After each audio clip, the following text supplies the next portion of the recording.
Hey guys, tonight we begin with the truly bizarre, occasionally hilarious and surprisingly tender world of medieval romance, and how it might play out if it were the rule book for your modern dating life. Imagine you're standing in a field. The sun is blinding. There's the smell of mud and horse sweat in the air, and across from you is a guy in full armor charging at you with a lance because he thinks you re-cute. You blink, wondering if you accidentally downloaded the wrong app. No, this isn't Bumble, this is courtly love, and you're the prize. You probably won't survive this. So before you get comfortable, take a moment to like the video and subscribe, but only if you genuinely enjoy what I do here. And I'd love to know, where are you listening from and what time is it there? Drop it in the comments. Now, dim the lights, maybe turn on a fan for that soft background hum, and let's ease into tonight's journey together. You're not on Hinge. You're in the middle of a grassy tournament ground, surrounded by nobles, banners, and peasants selling meat pies. Two knights are about to try to murder each other for the chance to smile at you from across a velvet-draped balcony. This is how it started. In the world of medieval romance, grand gestures weren't a bonus. They were the bare minimum. Want to flirt? Better show up in shining armor, and yes, you will need a horse, a good one, preferably one that doesn't pee on the nobles. Jousting, which we now see as a medieval sport, was in many cases just glorified flirting. You, yes you, were the prize. Women, usually of noble birth, would watch from a tower or a gallery, toss down their kerchief or tie a scarf to the champion's lance. It was the medieval version of a phone number, except instead of texting you back, he might accidentally stab your cousin in the spleen. The symbolism of this ritual was powerful. You weren't just winning a game, you were demonstrating valor, strength, and loyalty. Chivalry wasn't about politeness, it was about dying gracefully in the name of love, which, let's be honest, is way more dramatic than swiping right because someone owns a dog. Historians still argue whether these tournaments were more about politics than passion. Some believe it was less about love and more about flexing in front of your rivals, kind of like posting gym selfies, but with swords and a cheering crowd. But not all tournaments ended in glory. You watch a knight fall flat on his back, armor clanking, as a goose runs across the field. Someone laughs. The lady he's fighting for, let's call her Lady Agnes, winces, then casually drops her favor into another knight's lap. Welcome to Rejection, Medieval Edition. You duck as a splintered lance comes flying your way. Romantic, right? Here's the thing, they truly believed this was noble. A man willing to risk everything to prove he was worthy of love. In their eyes, you weren't just someone to impress. You were a spiritual challenge, a higher purpose, a walking, talking, eye-rolling grail. But also, let's not over-glamorize it.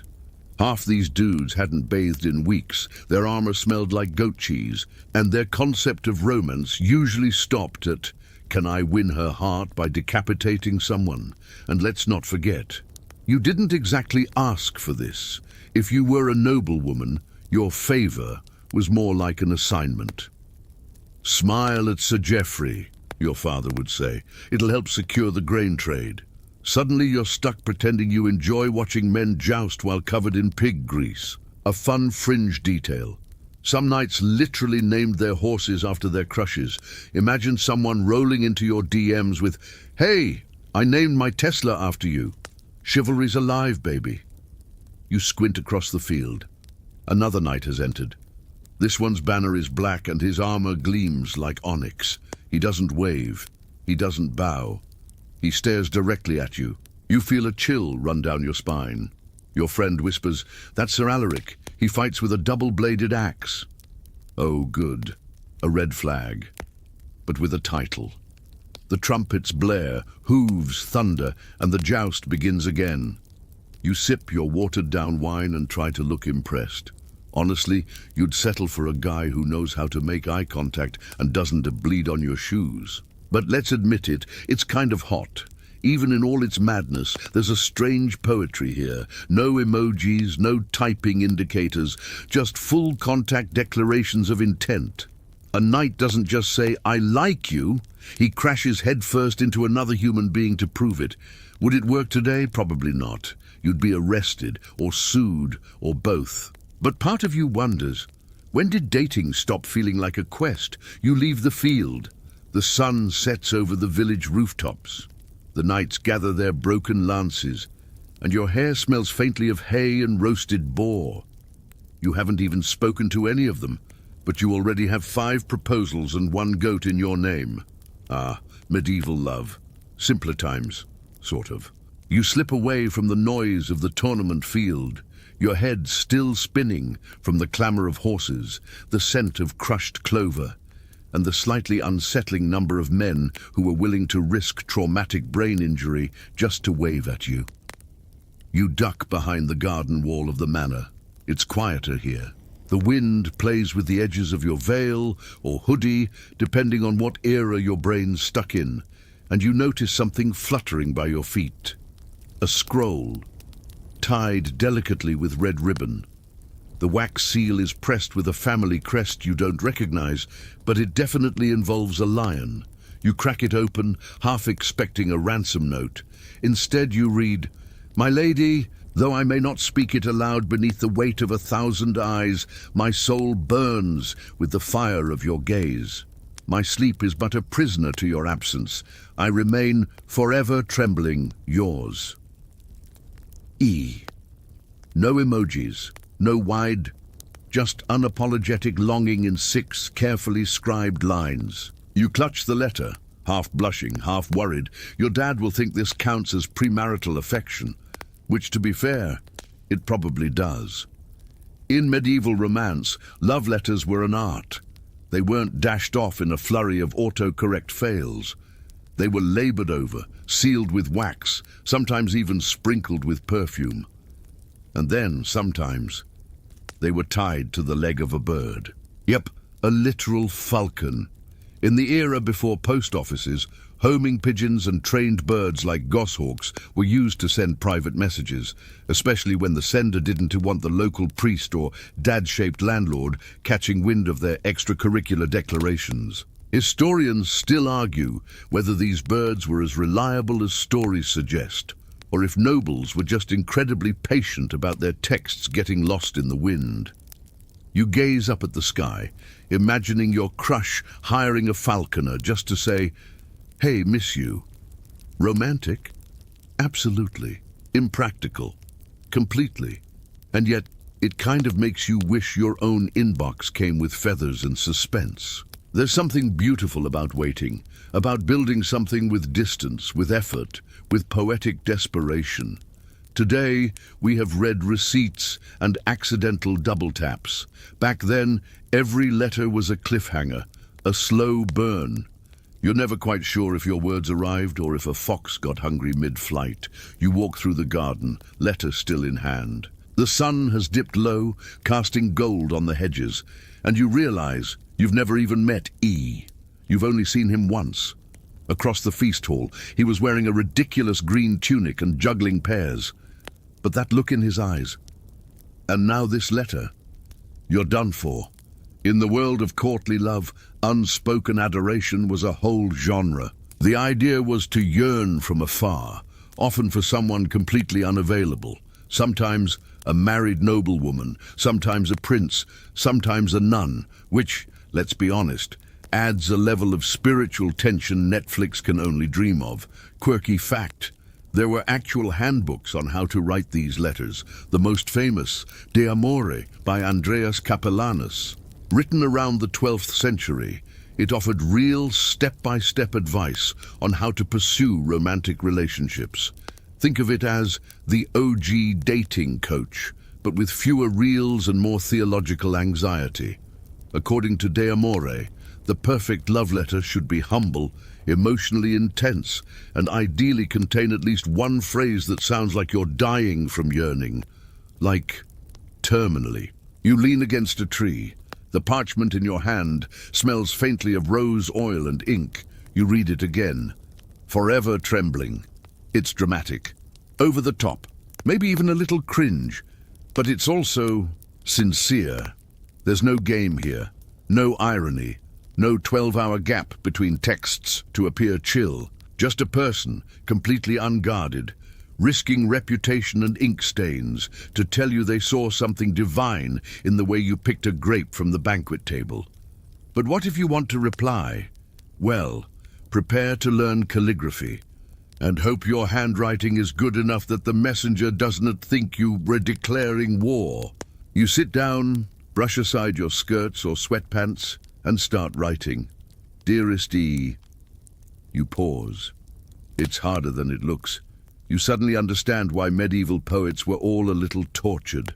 Some lovers even composed entire poems in acrostic, where each line's first letter spelled the beloved's name. Others painted miniatures, carved initials into trees, or composed lute ballads they'd strum under moonlight while praying your dad didn't shoot them with a crossbow. Romance was theatre, and the danger made it sweeter. A misdirected note could land you in a convent, or worse, married to someone named Reginald with an eel farm. You fold your letter, seal it and place it under a loose stone near the sundial. That's your drop point. E will know. A few moments pass. You hear wings. Could it be? Nope, just a chicken. But you smile anyway, because this game of secret letters, of veiled glances and whispered names, is starting to feel more real than anything your modern heart has known. And as you walk back toward the manor, you tuck the letter in your sleeve, close to your heart, already wondering what he'll write next. You're barely a few steps inside the manor when you feel it. That distinct shift in temperature when the air goes from open field freedom to enclosed obligation. You don't see her at first, but you sense her presence. The subtle rustle of layered linen, the judgmental silence, the cough that isn't really a cough. Lady Aldith, your chaperone. She emerges from behind the thick velvet curtain like a crow from a bad omen. Stern eyes, a nose that sniffed out more illicit hand-holding than a papal inquisitor. And she is absolutely not buying that innocent stroll through the garden.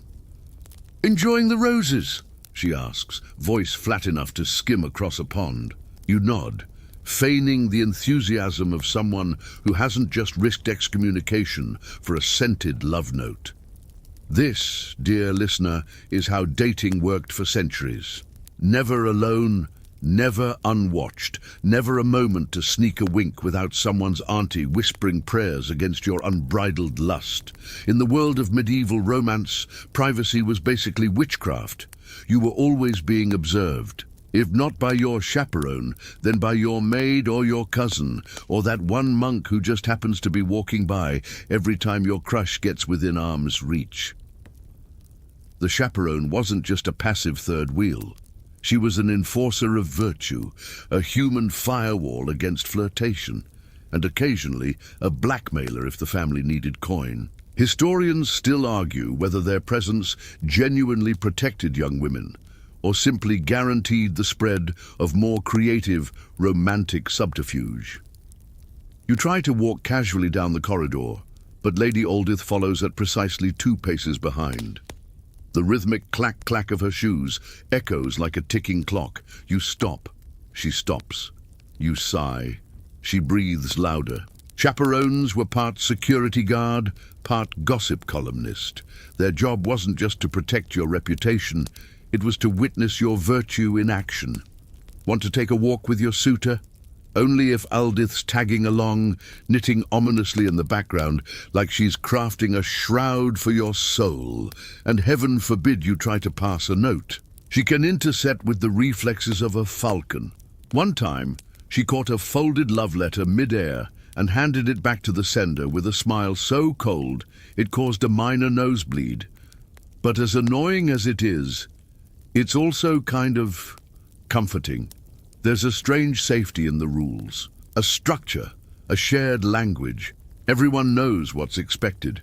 You're not ghosted, you're just not allowed to speak directly.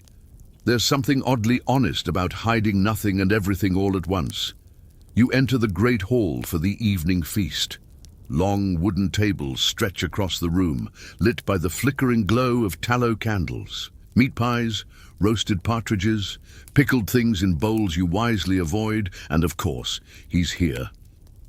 E, dressed in green again, looking unfortunately like a sentient vegetable, but still managing to make your stomach flutter. You glance over. Aldythe clears her throat so loudly that a server drops a ladle. The rules are clear. You may sit within his general orbit.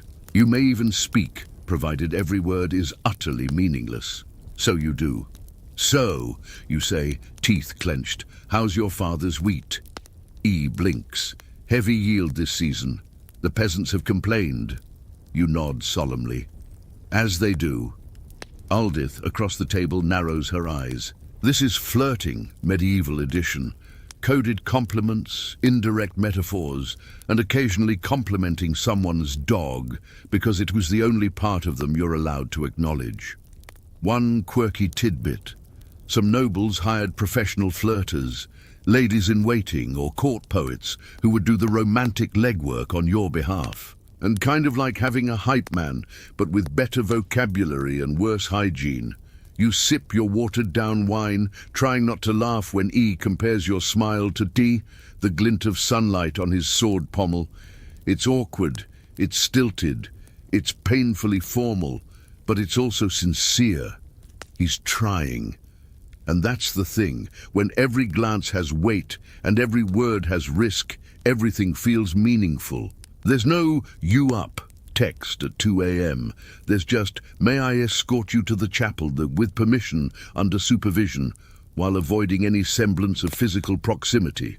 You excuse yourself from the table. Aldythe follows, as always, like a particularly devout shadow. But this time, just before the hallway turns, you hear a soft voice behind you. "I liked your reply." You don't turn around, but you smile. As you reach your chambers, Aldythe finally breaks the silence.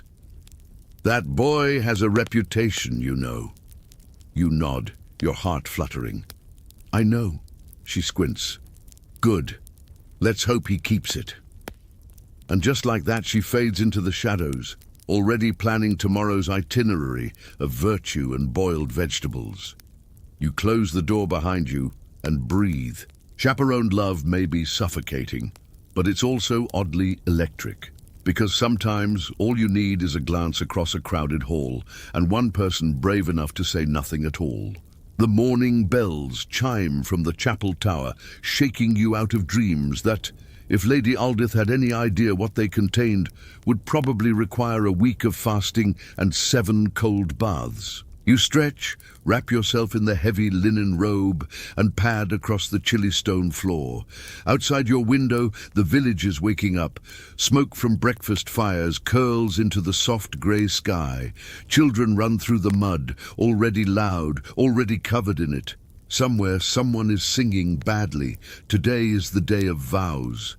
Not wedding vows, not yet, but vows of intent, purity, service, and, if your parents have anything to say about it, strategic land alliances sealed with a polite kiss and 4 acres of barley. The truth is, love in the medieval world came pre-packaged with expectations, especially about virginity.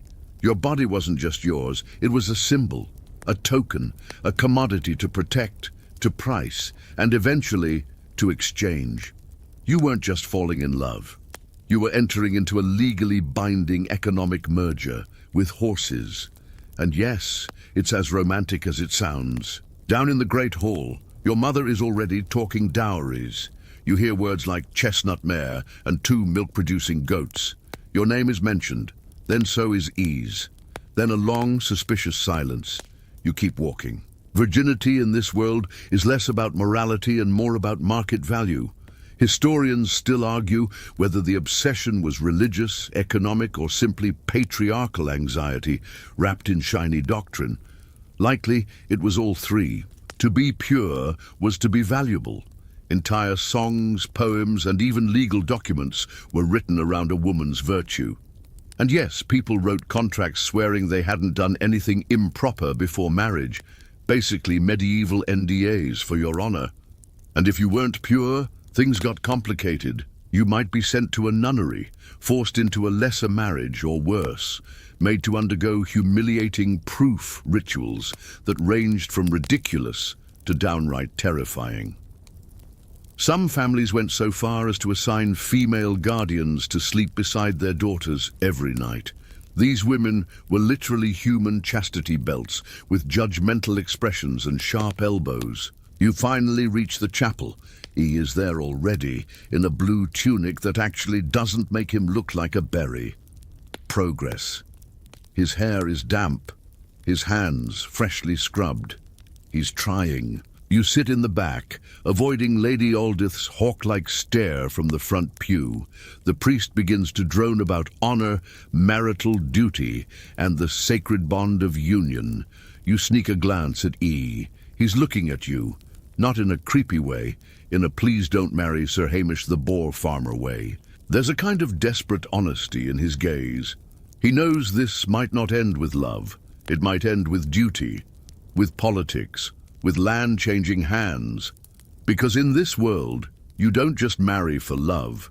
You marry for grain, timber, and military alliances. Open scholarly debates swirl around how often medieval marriages were actually about romance. Some records show couples petitioning the church after marriage to confirm their unions were consensual and therefore valid. Others reveal that romantic love was seen as dangerous, too unpredictable, too impulsive, too human, and yet people did fall in love, illegally, secretly, passionately. There are letters hidden in monastery walls, poems scrawled in the margins of legal scrolls, and folk songs that speak of girls who ran away with stable boys instead of dukes. Which brings us to the vow of intent. You're not married yet, but there's a loophole. A little tradition called the troth plight. Two people can declare, in front of witnesses, that they are bound to one another, emotionally, spiritually, and sometimes even physically. It's like a pre-engagement, but with eternal consequences and absolutely no refund policy. You and E sneak away after the service under the pretense of feeding the chapel geese. Classic cover. You duck behind the herb garden wall, your hands brush. "I want a pledge," he says. You stare. Your heart kicks. "Now?" He nods. "Before your uncle trades you for oxen." You laugh, quietly, because this is serious. You both kneel in the dirt, hands clasped. You speak the ancient words, "I plight thee my troth." No priest, no ring, no Facebook status, just mud, goose feathers, and two people risking everything for the chance to be more than a contract. You return to the manor with your heart pounding. Lady Aldith eyes you suspiciously. A feather is stuck in your braid. You don't care. You've made your vow. It might not stop the dowry deals. It might not survive the winter, but it's yours. For now. The next morning, everything smells like smoke, sweat, and roasted onions. Because today is market day, and that means half the village is outside yelling about fish, while the other half is gossiping about who betrothed to whom. You step onto the manor balcony, eyes still crusty from not enough sleep, and immediately hear it. Heard Lady Elfrida pledge troth in the herb garden, behind the goose pen. You blink, that's you, and you suddenly remember geese are terrible at keeping secrets. So much for subtlety. Down in the square, things are already heating up. Traders shout, chickens escape, someone's accidentally wearing two different shoes, but you know what everyone is watching. The banns. In the medieval world, marriage wasn't a quiet affair. It was a full-blown public performance, one that lasted weeks. The church required couples to announce their intent to marry publicly for 3 consecutive Sundays before the ceremony. These announcements, known as banns, were read aloud during Mass for all to hear. Think of it like posting your engagement on Instagram, except the caption is screamed by a priest, and half the village gets to object in the comments live.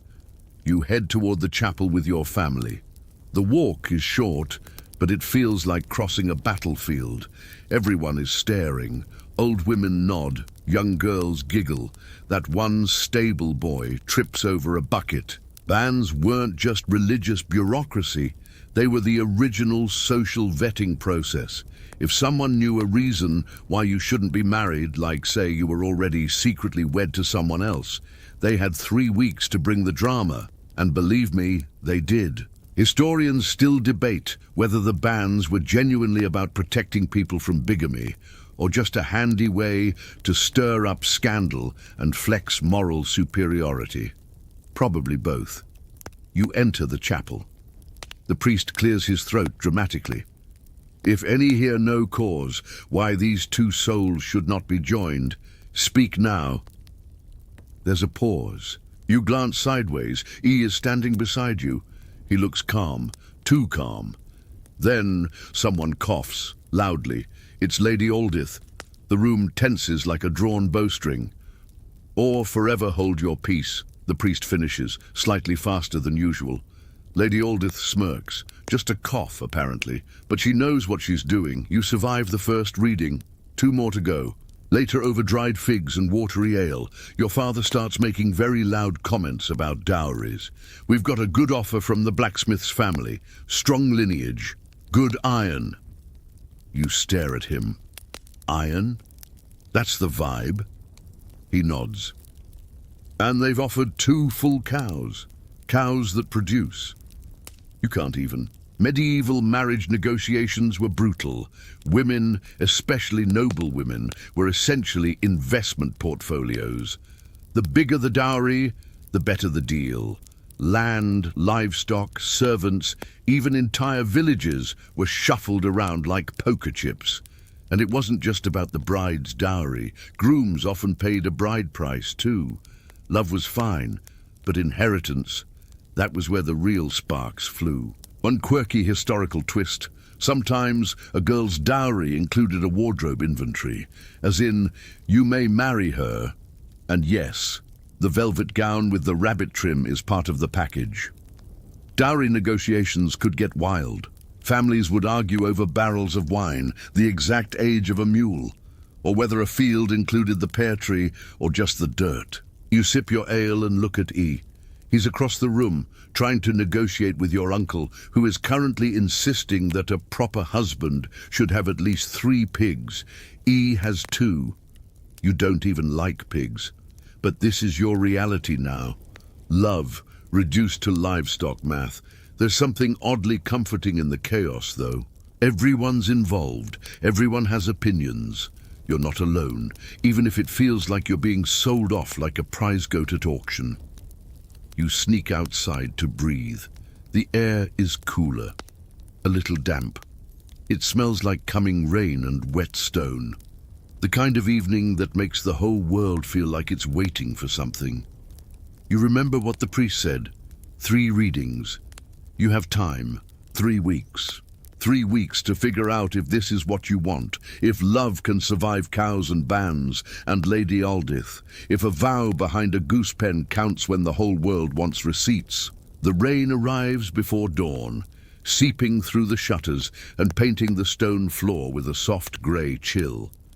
You wake to the sound of hooves splashing in the mud and distant bells tolling like a slow heartbeat. It's the kind of morning where everything feels heavier, your robe, your thoughts, the future pressed quietly against your spine. Today, the Abbey Gardens are off limits, not because of the weather, but because of temptation. You wrap yourself tighter and stare out the window. The monks move like ghosts between the hedges, and somewhere beyond the cloisters you know E is pacing too. The second reading of the bans is tomorrow, and everyone is pretending not to care, as if your entire romantic fate isn't being discussed between bites of porridge. And of course, Lady Aldith is still watching. You try to escape into the library. You're hoping for some peace, maybe a half-faded tale of ancient queens or maps with dragons drawn in the corners. Instead, you find a nun staring directly at you, sharpening a quill, somehow managing to make it look threatening. This is Sister Benedicta, and she is not a fan of courtly love. In fact, she once referred to it as emotional rot wrapped in sinful poetry. You nod politely, Pretend to read a random book and quietly disappear into a corner, only to find yourself directly in front of a stained glass window. It depicts St. Agnes, patron saint of chastity, cradling a lamb and glaring down with the judgmental weight of 1,000 celibate lifetimes. You sigh. Romance is exhausting. Medieval love stories, especially the forbidden ones, weren't just juicy, they were dangerous. Falling in love with the wrong person wasn't an awkward holiday dinner situation. It was social death, or actual death, depending on who caught you. You sit down, careful not to knock over a candle, and remember an old story Aldith once hissed under her breath during a storm. Lady Arabelle and the abbot's son. She told it like a warning. Arabelle was a noblewoman who fell in love with a young monk. They met at twilight, spoke through chapel windows, and exchanged letters hidden in loaves of bread. It was scandalous. It was stupid. It was undeniably romantic. One day someone found the bread. A scandal erupted. Arabelle was sent to a nunnery in France. The monk, disrobed and reassigned to a leper colony. Love, it seems, had consequences, and yet people risked it. Again and again, because sometimes a glance in the garden was more powerful than the entire social order. You leave the library, the corridors are damp and echoing. Rain taps against the stone like nervous fingers. You find E waiting behind the chapel, half hidden beneath an archway. He's soaked. You're soaked. But neither of you cares. "You shouldn't be here," you whisper. "I'm aware," he replies, smiling that crooked smile that gets him in trouble. "This is sacred ground. All the better for telling the truth. You want to kiss him. You don't. Instead, you sit together, just breathing in the silence and the scent of wet time. Historians still argue whether secret romances were more common among nobility or peasants. The former had more rules, but also more places to hide. The latter had fewer rules, but a far smaller village to get lost in. Either way, love thrived in the shadows.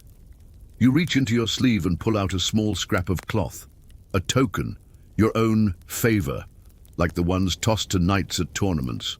It's clumsy, frayed at the edges. It smells faintly of rosemary. He takes it like it's gold. "These gardens," he says, "they weren't built for silence. They were built for secrets." You don't answer, because he's right. Every hedge, every corner of this monastery feels like it's humming with unspoken things, confessions, desires, regrets. You return to the manor just as the bells ring for supper. Lady Aldith sees the water dripping from your cloak. She sniffs. "Storms," she says, voice cold, "bring out the worst in people." You nod. "And the best." She raises an eyebrow but says nothing more. You eat quietly that evening, the taste of bread and broth dulled by the anticipation in your chest. Tomorrow, the second ban will be read. And soon there will be no more hiding behind gardens, chapels, or loopholes. But tonight was yours. And maybe, just maybe, that's enough to carry you forward. The second reading of the bans begins before your morning bread has a chance to cool. The chapel is already full when you arrive. Peasants with sunburned faces, noblemen with crooked smiles, and that one kid who keeps picking his nose next to the baptismal font. Classic. The priest clears his throat louder than necessary. "We are gathered to announce again the forthcoming union of Lady Elfrida and Master Edric, son of..." And then he launches into a speech so stiff you'd think love was a crime punishable by accounting. This is the part where you're supposed to look modest, to bow your head and blush like a pious cloud, but your stomach twists because you know what happens after this. The real weird stuff. See, in medieval times, love wasn't just expressed through vows and glances. It had help, potions, spells, prayers. The romance aisle of the Middle Ages was packed with ingredients that made today's dating advice look positively tame. You step out after the service and spot an old woman with a basket of herbs tied to her hip. Her name's Margaret. She has no teeth, 7 cats, and the kind of laugh that makes babies cry. She's also the unofficial town love witch, and everyone goes to her when things get complicated. You approach under the guise of buying time. What you get is a wink and a sachet filled with crushed rose petals, honeycomb, and what you think might be powdered antler. You want him to stay loyal, she rasps. Put that under his pillow. You blink. Does that work? She shrugs. Better than prayer. Historians still argue whether love potions were ever truly believed to work, or if they were simply psychological nudges, medieval placebos with side effects like mild euphoria and very strange breath. But they were everywhere. Recipes appear in alchemical manuscripts, priest confessions, and peasant lore passed down through generations. One particularly spicy concoction involved wine, cinnamon, and a pinch of your own blood. Romantic in a slightly vampiric way. And then there were the prayers. You return to your chamber and find a note tucked inside your psalter. A tiny scrap of parchment scribbled with a Saint E's name and 3 Latin phrases so sloppy they look more like threats than blessings. Recite at moonrise, the note says, with sincerity. You raise an eyebrow. Who even gave you this? Was it your maid, the steward, Aldith? Now that would be wild. You wait until twilight, when the clouds glow like soft embers and the wind smells faintly of sage. You light a candle, recite the words, and instantly sneeze. Romance, it seems, is not immune to dust allergies. Still, the ritual feels powerful. Not because of the magic, necessarily, but because of the intention. Back then, everything in love had a ritual. You didn't just hope someone liked you, you acted on it. You wore a specific color, you carried rosemary in your sleeve, you baked your feelings into spiced cakes. Today, we double text and panic delete. Then, they summoned saints and drank potions with questionable ingredients. Sure, it was unscientific, sometimes even dangerous, but it was also a way of doing love, living inside it, leaning into the chaos instead of pretending it didn't matter. You think about that as you wander the herb garden, Margot's sachet hidden in your pocket. You hear footsteps. It's E. He looks nervous. I tried your potion, he says.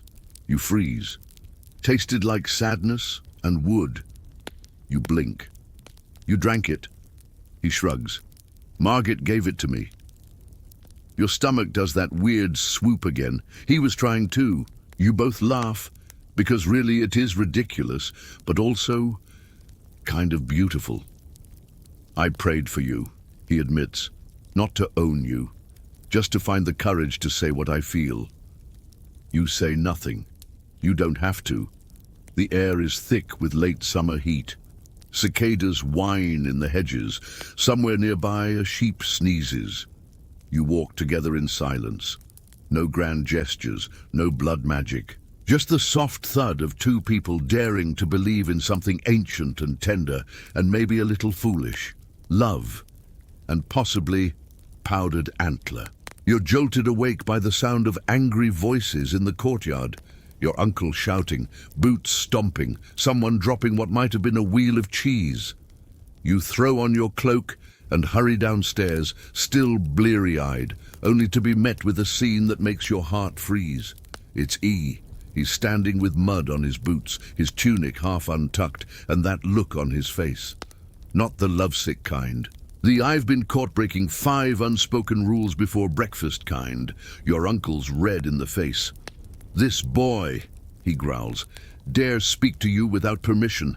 Again, as if that little goose-yard stunt weren't enough. He doesn't back down. I made a vow. She returned it. And you think vows matter when your father still owes me a field? Ah, there it is. The heart of the problem. Not you, not love, but debt. This is the part of the medieval romance rulebook most people forget. You can be the noblest knight, the sweetest poet, the best potion brewer in the parish, but if your purse is light and your family name lacks clout, Your love life might as well be a compost pile. E's family is respectable but modest. Tradesmen, not landowners. Your family, minor nobility. Just noble enough to believe they read better than everyone else and poor enough to be bitter about it.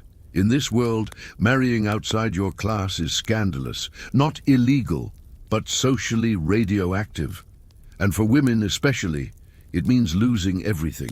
Status, inheritance, alliances. Marry a commoner, and you might as well tattoo traitor on your forehead. Not in ink, in sheep's blood. Historians still argue how often class-crossing marriages actually happened. Some say they were rare and always punished.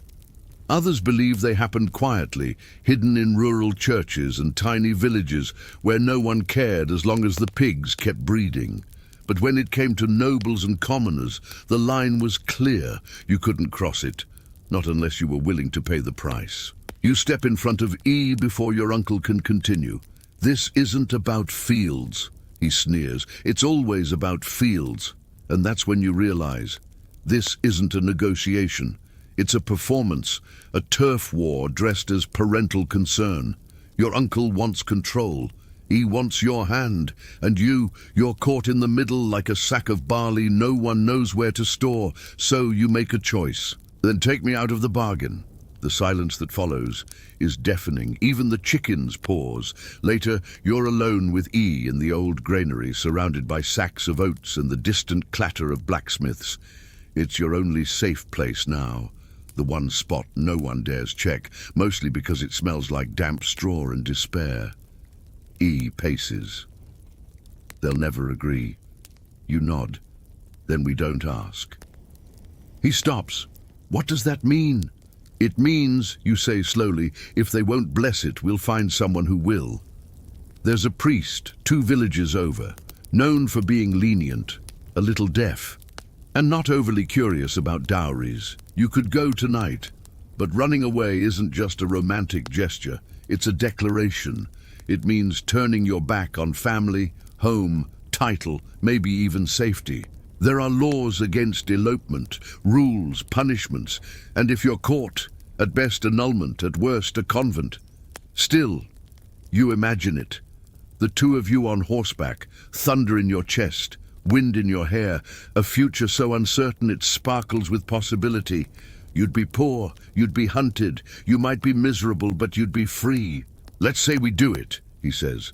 Let's say we ride before dawn. Where would we go? You think for a moment. Anywhere they don't know how to spell my last name. You both laugh, quietly, because humor is all that keeps you from collapsing. A quirky detail? Some runaway couples staged fake weddings, complete with witnesses, rings, even stolen vestments, just to trick the community into thinking it was legitimate. It wasn't about the law, it was about believability.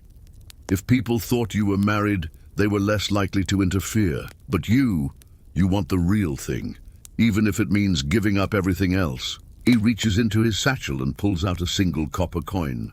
Not enough for a priest, he says, but maybe enough for 2 loaves and a ride. It's a start. The idea sits with you all night, not like a dream, light and fleeting, but like a stone under your mattress, real, heavy, cold, running. You trace the thought in the air with your finger, watching it disappear in the candlelight. You Elfrida, daughter of a minor lord, with delusions of grandeur, galloping through the mist with E. The boy who once spilled ink on your slippers and now wants to defy an entire feudal hierarchy just to call you his. But it's not that simple, because you're 16, and this world demands a choice. The convent or the cradle. Marry and bear heirs. Or don the veil and bury your name. That's it.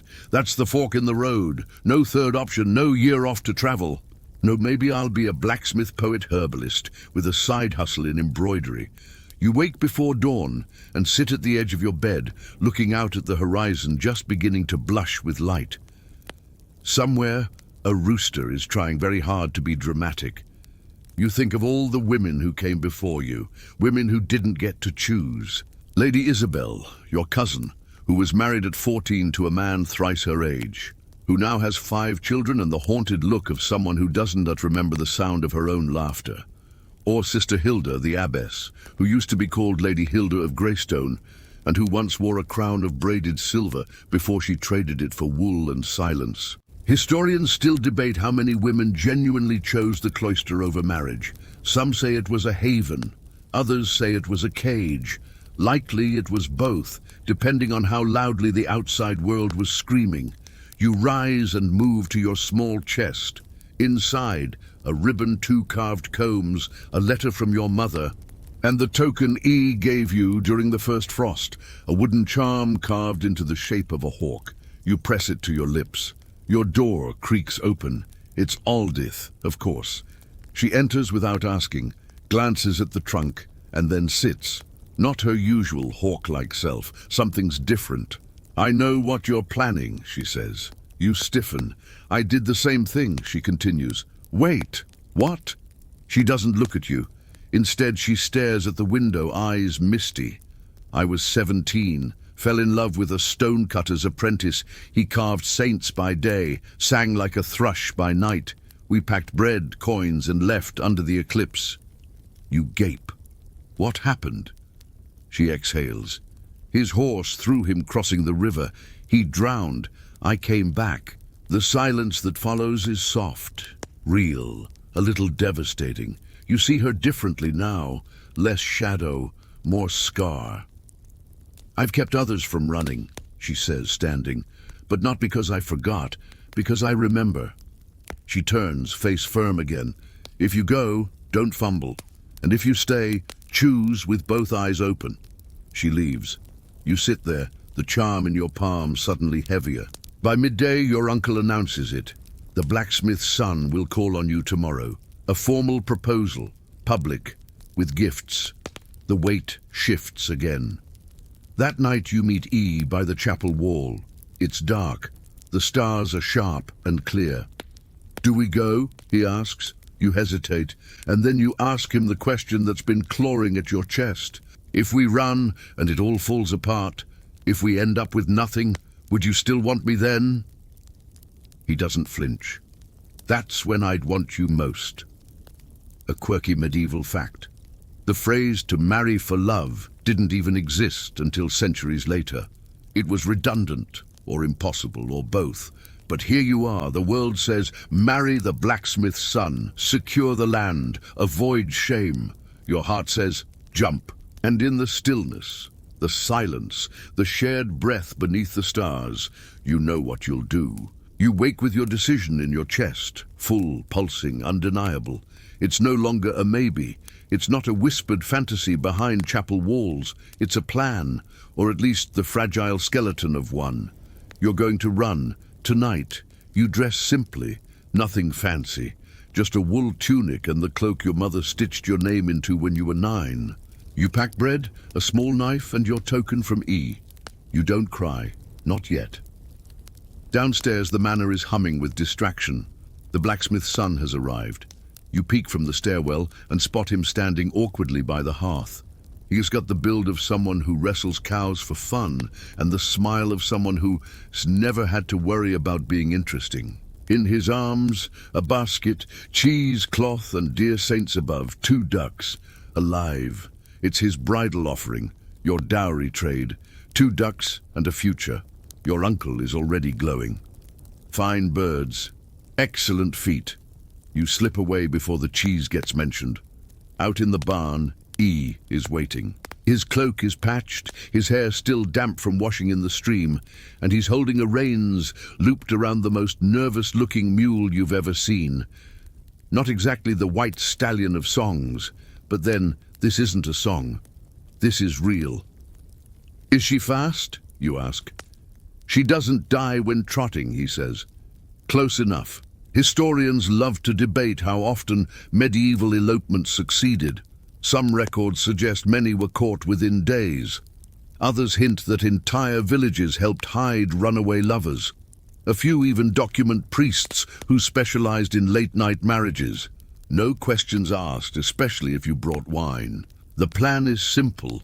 Ride east through the orchard path, cross the stone bridge before dawn, and reach the old hermit's chapel on the edge of the forest. There, a friar will be waiting, paid in advance. No banns, no feast, just vows in the mossy dark. You mount the mule's side saddle, your heart drumming louder than the hooves on packed earth. You do not look back. Through the orchard you ride, ducking under low branches and praying the mule doesn't throw a tantrum. It smells like apples and cold dirt. Your breath curls like smoke. You are leaving everything, your name, your title, your mother's tapestries, all for a boy with too much hope in his eyes and a plan drawn in scribbled ink. You reach the bridge. You hear bells and voices. Behind you, torches, your uncle, soldiers, and Lady Aldith riding with the speed of a woman possessed by moral responsibility and well-fed spite.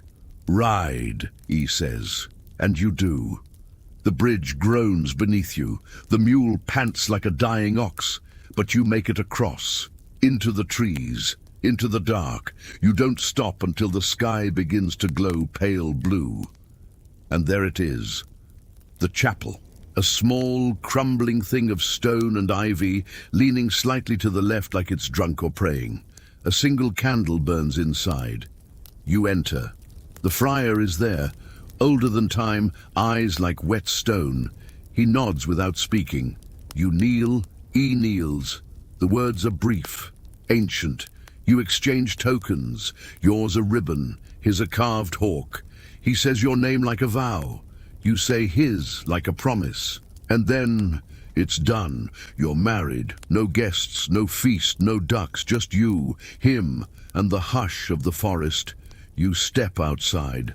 The morning light cuts through the trees like gold.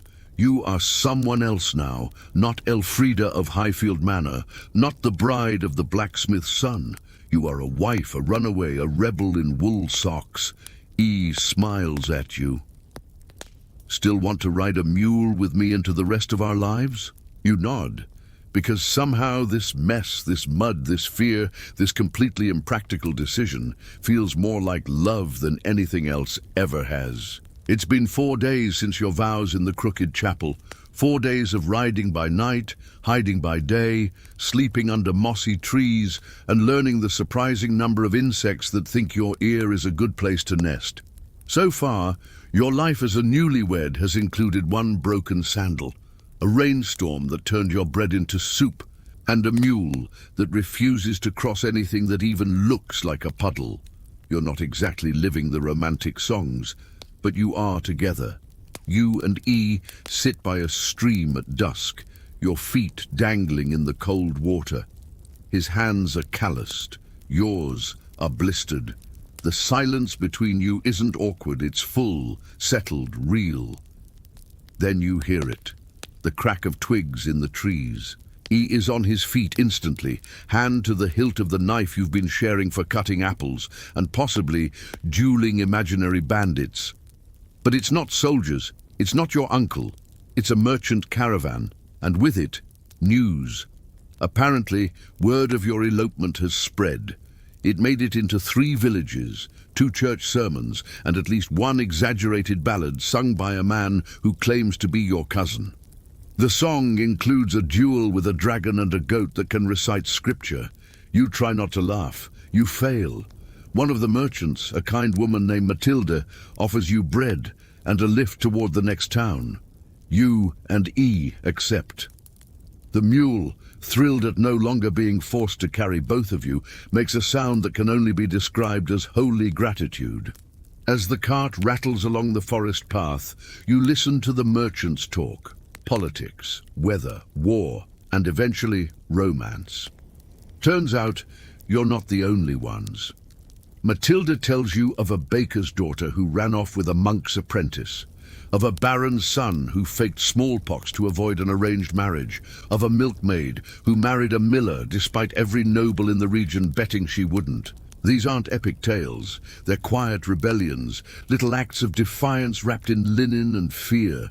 Historians rarely record these, love stories without kingdoms, vows without treaties. But they happened, slipped between the pages of wars and births and deaths. A quirky detail. In some parts of medieval Europe, especially the Celtic regions, there was a tradition called hand fasting. Two people could declare themselves married by clasping hands and making a public vow, even without clergy. It wasn't always legally binding, but it was spiritually valid. Some couples renewed it yearly, some considered it lifelong. It was marriage by intent, not paperwork. You and he sit in the back of the cart, fingers loosely entwined. "What now?" he asks. Because love, beautiful as it is, doesn't solve logistics. You have no home, no coin, no plan beyond not going back. You reach the next village at dusk. Matilda wishes you luck. The mule refuses to say goodbye. You step onto the main road with your pack and your partner, and suddenly the world feels impossibly large. There's a small cottage near the edge of the woods, abandoned according to a tanner with too many teeth. You and E check it out. Crumbling walls, a fire pit, a roof that leaks but doesn't collapse. Close enough to livable, far enough from judgment. You clean, you patch. You make a bed of straw and stolen linens. You build something small, quiet, yours. Each morning you wake beside him. No feast, no banners, just breath and sunlight and his hand near yours.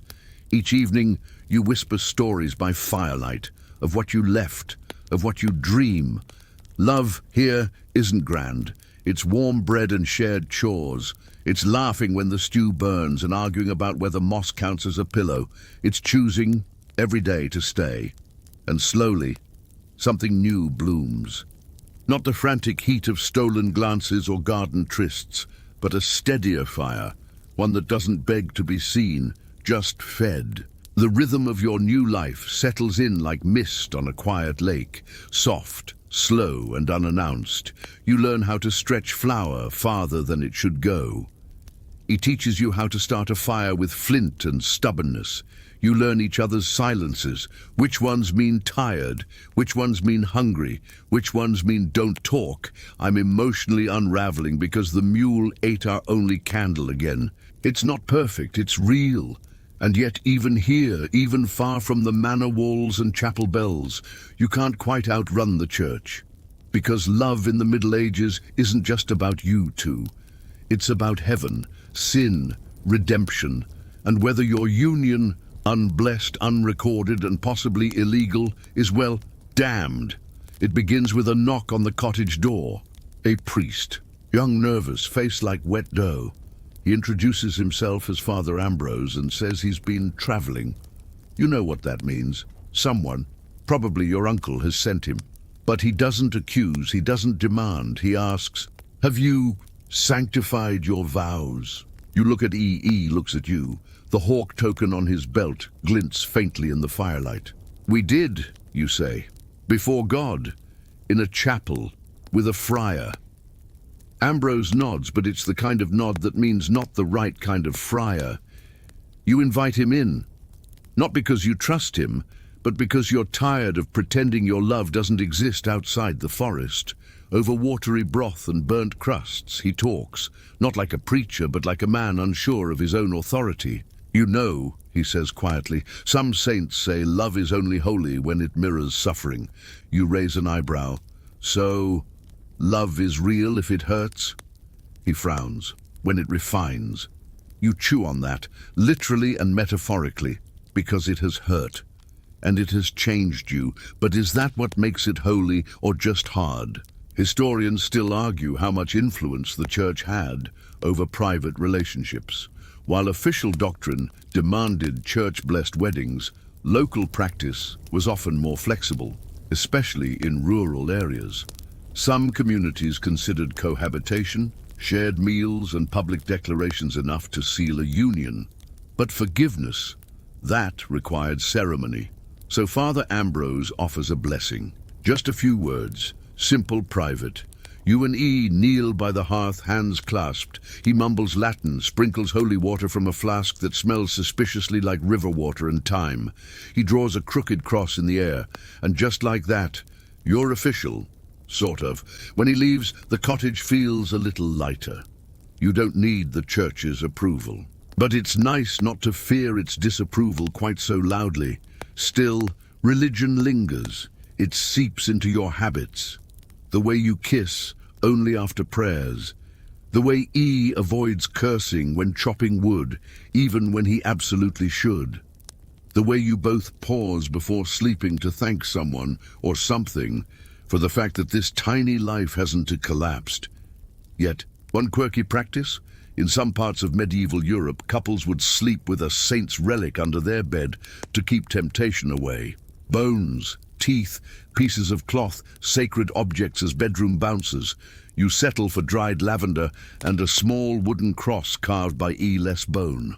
More comfort. The church doesn't disappear, but it softens. Fades into the backdrop like the hum of bees outside your window. And you realize something strange. You're no longer afraid.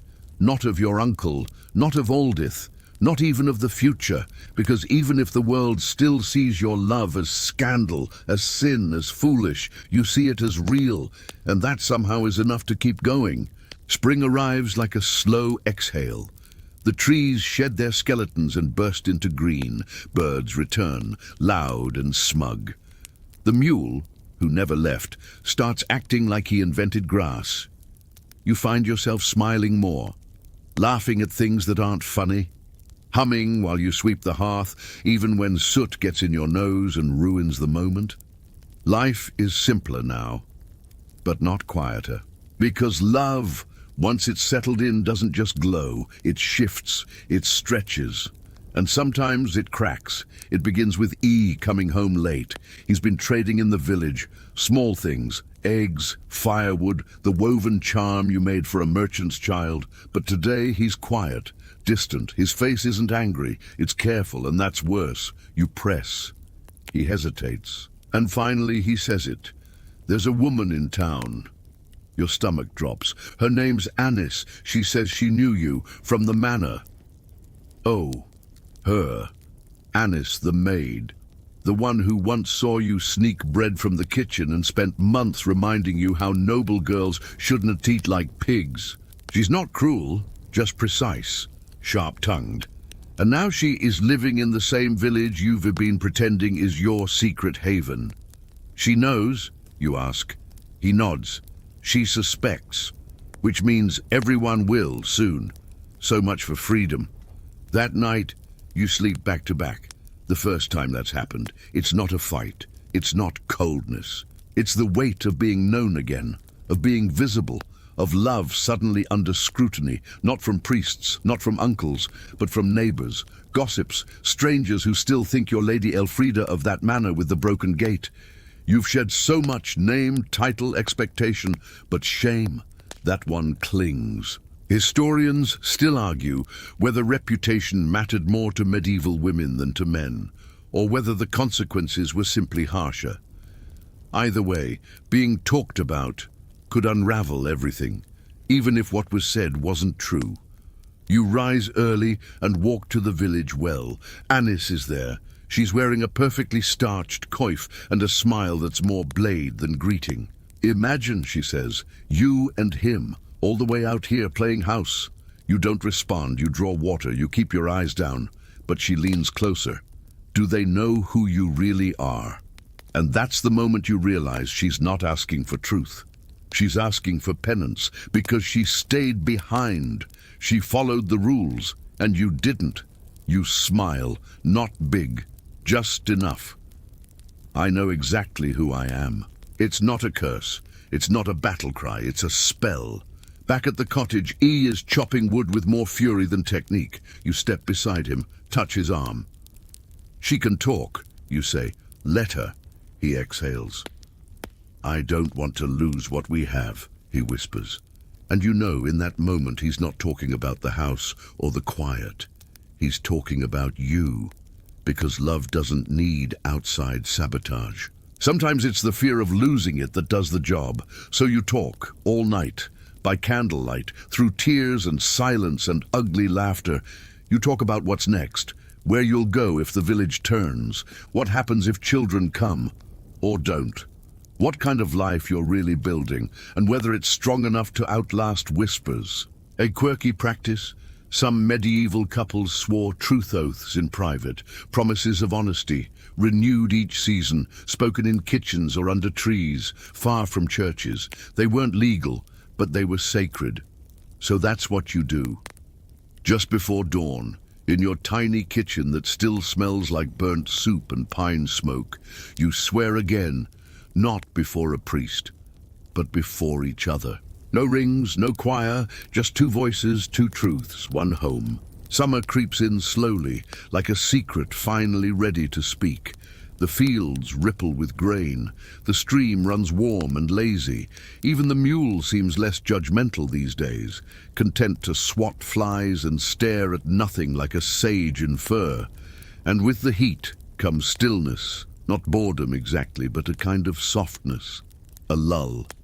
You and E fall into a rhythm that feels almost normal. Morning chores, midday meals, long twilight walks where you talk about nothing and everything, where to find better kindling, what dreams taste like, where the bees have favorite flowers. You start to believe this might last, until the letter arrives, folded neatly, no seal, delivered not by courier but by a nervous boy with mismatched shoes. E opens it, reads it again, then hands it to you. You are hereby summoned to account for the unlawful taking of Lady Elfrida of Highfield. Her guardians demand restitution. Present yourself within 7 days, or forfeit your claim of innocence. It's not a threat, not directly. But it doesn't have to be. Your uncle has finally moved from rage to paperwork, and the church, the real church, not kind old Ambrose with his river water sacraments, will not ignore a nobleman's claim forever. You sit down, slowly. This is it, he says. They're not just angry, they're building a case. In medieval law, especially among the nobility, marriage without formal consent could be treated as abduction, even if both parties agreed. Even if there was no coercion, if a guardian said you were stolen, the church had to investigate. Historians still debate whether these rules were meant to protect women or property. The line was thin and rarely drawn in the woman's favor. I'm not going back, you say, voice flat. E nods. Then we run again. But where? Everywhere is someone's jurisdiction. And now you have eyes on you. You consider disguises, new names, becoming a washerwoman in some forgotten hamlet, pretending to be siblings, pretending not to care. Then E says something that stops your breath. We go to them. You blink. To my uncle. To the church. Your mouth dries. He continues. If we present ourselves first, if we speak plainly, maybe they'll believe us, maybe we don't hide, maybe we show them what this is. You stare at him. That's mad. Maybe, he says, but it's honest. And that's the rub, isn't it? You've built this life on love, on secrecy, on sweet rebellion, but the one thing you haven't done, you haven't faced it. Not head on. So you write a letter. It's short, clear, bold. We were not stolen, we were not tricked, we chose together. You sign your names, you send it, and then you wait. A quirky historical footnote. There were rare cases, so rare they're practically legend, where the church sided with the lovers, where a couple's sincerity, consistency, and community support swayed the outcome. You don't know if yours will be one of those, but you try. And that night you and E do something you haven't done in a while. You celebrate, you roast turnips, burn them, you dance, badly, you kiss, properly, not like fugitives, not like outlaws, like people, people who dared to write their own vows, people who might lose everything, but won't go down pretending they were never in love. The reply takes 5 days. 5 days of chewing your nails, pacing the garden, pretending to be calm while secretly listening for the sound of horses. Every creak, every branch snap sends your stomach flipping like a badly loaded wagon. Then it comes. A rider, cloaked, carrying not chains but parchment. He meets him at the edge of the field. The exchange is brief. No eye contact, no accusations, just duty.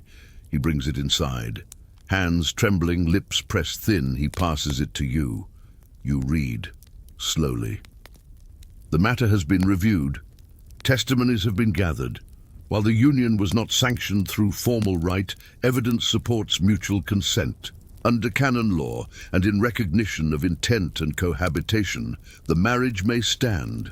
A formal blessing is advised but not required. No further action will be taken. You read it again, then again, and when the words finally land, really land, you don't scream, you don't cry, you laugh, a bubbling, hiccuping, shocked little sound that rolls out of your chest like thunder from a clear sky. He just stands there, frozen, until you grab his face and kiss him so hard you knock over the stool behind you. Freedom doesn't arrive with trumpets. It arrives with a letter and the slow, steady unwinding of fear. It's not perfect. Some villagers still whisper. Annis still mutters pointed things at the well. Your uncle is undoubtedly sulking into his mead, cursing your name between bites of duck. But it's done. Your love, this messy, wild mule chase thing, is real, recognized. You spend the next few days fixing the cottage, planting new herbs, and wondering if the mule would allow a second one of his kind on the property without triggering an existential crisis. You make plans, real ones, not escape maps, but life maps. He talks about building a proper chimney. You talk about starting a little school for girls too clever for silence. You talk about seasons. About what kind of old people you'll be, grumpy likely, but still holding hands. One evening, as twilight folds across the fields and moths dance above the candle flame, you sit beside him and ask, "Would you do it again?" He doesn't even blink. Twice. A quirky tradition. In some villages, couples renewed their vows every harvest, not because they had to, but because they wanted to. So you decide to start your own version. No priest, no witnesses, just two people, a river, a tree that's grown exactly one apple since spring. You stand beneath it and say the same words you whispered in the mossy chapel, "I plight thee my troth." And he says it back. And then you eat the apple. It's sour too early, but you finish it anyway, because love isn't ripe all the time. Sometimes it's raw. Sometimes it's stolen, sometimes it's bruised, but it's yours. The village wakes slowly, like dough left to rise in warm cloth. You step into the morning light with your sachet tucked just inside your collar. The mix of lemon balm and clove presses against your skin like a secret you were not sure how to carry. It smells like the edge of possibility, like a promise halfway whispered. You walk the familiar path to the market again. Same stalls, same faces, same mule tied to the fig tree, chewing like he's solving philosophy. But today, something's shifted. You're looking for them. Not by name. You still don't know it. But your memory holds the blend. Cinnamon, sage, something deeper. The scent that gripped your lungs and didn't let go. The first eyes you meet belong to a baker's son. Blue, kind, and utterly uninterested. His pouch reeks of peppermint and pine, youthful, playful, but scattered. You smile, but it doesn't spark. Next, a weaver. Her stare lingers too long, almost forceful, the way you hold a stare at someone in a dream and know it means more than the waking world would allow. Her herbs are earthy, chamomile and damp nettle. She smells like safety, like retreat, but not them. The scent you crave is still missing. You buy a bundle of fresh thyme, more to stall than to cook, and move slowly past the herbalist S corner. There's chatter about the changing weather, a rumor of someone who blended two opposing scents and gave themselves a week-long nosebleed. That happens sometimes. Love's dangerous here in its own strange way. Historians still argue whether these scent traditions began as an art or a necessity. Some believe they were part of a disease avoidance ritual, smelling someone before you touched them. Others say it's spiritual, a way to match souls through the body's invisible chemistry. Whatever the truth, it matters now, because scent is your first language, and today it says, try again. You light a small stick of rosemary and cedar, just a pinch. The smoke trails behind you like a question. You walk past the square and toward the old stone wall where wild mint grows between the cracks. It's quieter here, fewer eyes, more room for the air to speak, and then you feel it. Not a touch, not a word, just a pressure, like someone thinking at you. You turn. They're sitting beneath the fig tree, a book in their lap, bare hands stained slightly green from pressed herbs. You don't speak, of course not, but your heart does something wild. It trips over itself, then tries to play it cool. The air between you tightens, your breath slows, and then they look up, directly. Their eyes are the color of soil after rain, not dramatic, but deep, honest, and still. You don't blink. Not at first. Their gaze isn't loud, it doesn't ask anything, it simply offers. You hold it. 1, 2, 3 heartbeats. Then look away, because any longer would be a proposal. That's how it works here. In this world, stares matter. You can't just throw them around like petals at a festival. A held gaze is a seed. Too much light, and it burns. Too little, and it dies. You exhale, a small smile just for the ground. You stay seated across the square for the rest of the afternoon, not even pretending to shop. They don't move either. Occasionally your eyes meet again, shorter, braver. And every time your skin hums like warmed stone. A quirky belief here? Some say if two people stare long enough without blinking, they can read each other's memories. It's not proven, of course. But every now and then, someone swears they knew their beloved's entire childhood just from how their pupils shifted under moonlight. By late afternoon, the scent of cinnamon and sage is stronger. You're not imagining it. They're leaning closer, testing the current, so you answer. You crush a sprig of clove between your fingers and let it fall to the ground. A signal, subtle but clear. You're open. They stand, not fast. No drama, just readiness, and walk past you. They don't stop, don't speak. But as they pass, your scents brush. The mix is perfect. Your knees nearly give out. You stay seated long after they've vanished from sight, eyes closed, breath trembling. Because now the stare has been exchanged, the scent has responded, and in this world, that means the real courtship has just begun. The scent of them clings to your thoughts long after they've gone. Soft cinnamon and something smoky underneath, almost like warm moss after rain. You carry it with you through the dusk, tucked into your breath, into the spaces between heartbeats. You don't even go home right away. You wander through the olive grove, down the slope behind the mill. Anywhere the wind might still be carrying a trace of their presence, because that's how it works here. Love isn't chased, it's called. And tonight you light lavender. Not much, just a single dried blossom twirled over a small flame, set in the window. The smoke rises pale and steady, curling like a question. Are you thinking of me too? This is what flirting looks like in your world. Not words. Not winks, just the right herb, at the right hour, burned or brewed, shared or left behind where someone might find it. You sleep lightly, wrapped in the scent, ears twitching at every creak of floorboard, every gust through the shutters. But morning comes without reply. No scent in the window, no cinnamon on the breeze. You try not to feel disappointed, but you do. Because sometimes people don't return your fragrance. Sometimes they let your lavender burn alone. Still, the market waits. Life continues. You gather parsley and saltwort. The mule by the fig tree snorts as you pass, as if reminding you not to get ahead of yourself. And then, there it is, barely there. A shift in the air, faint but unmistakable. Frankincense. Not common here, definitely not casual. You follow it.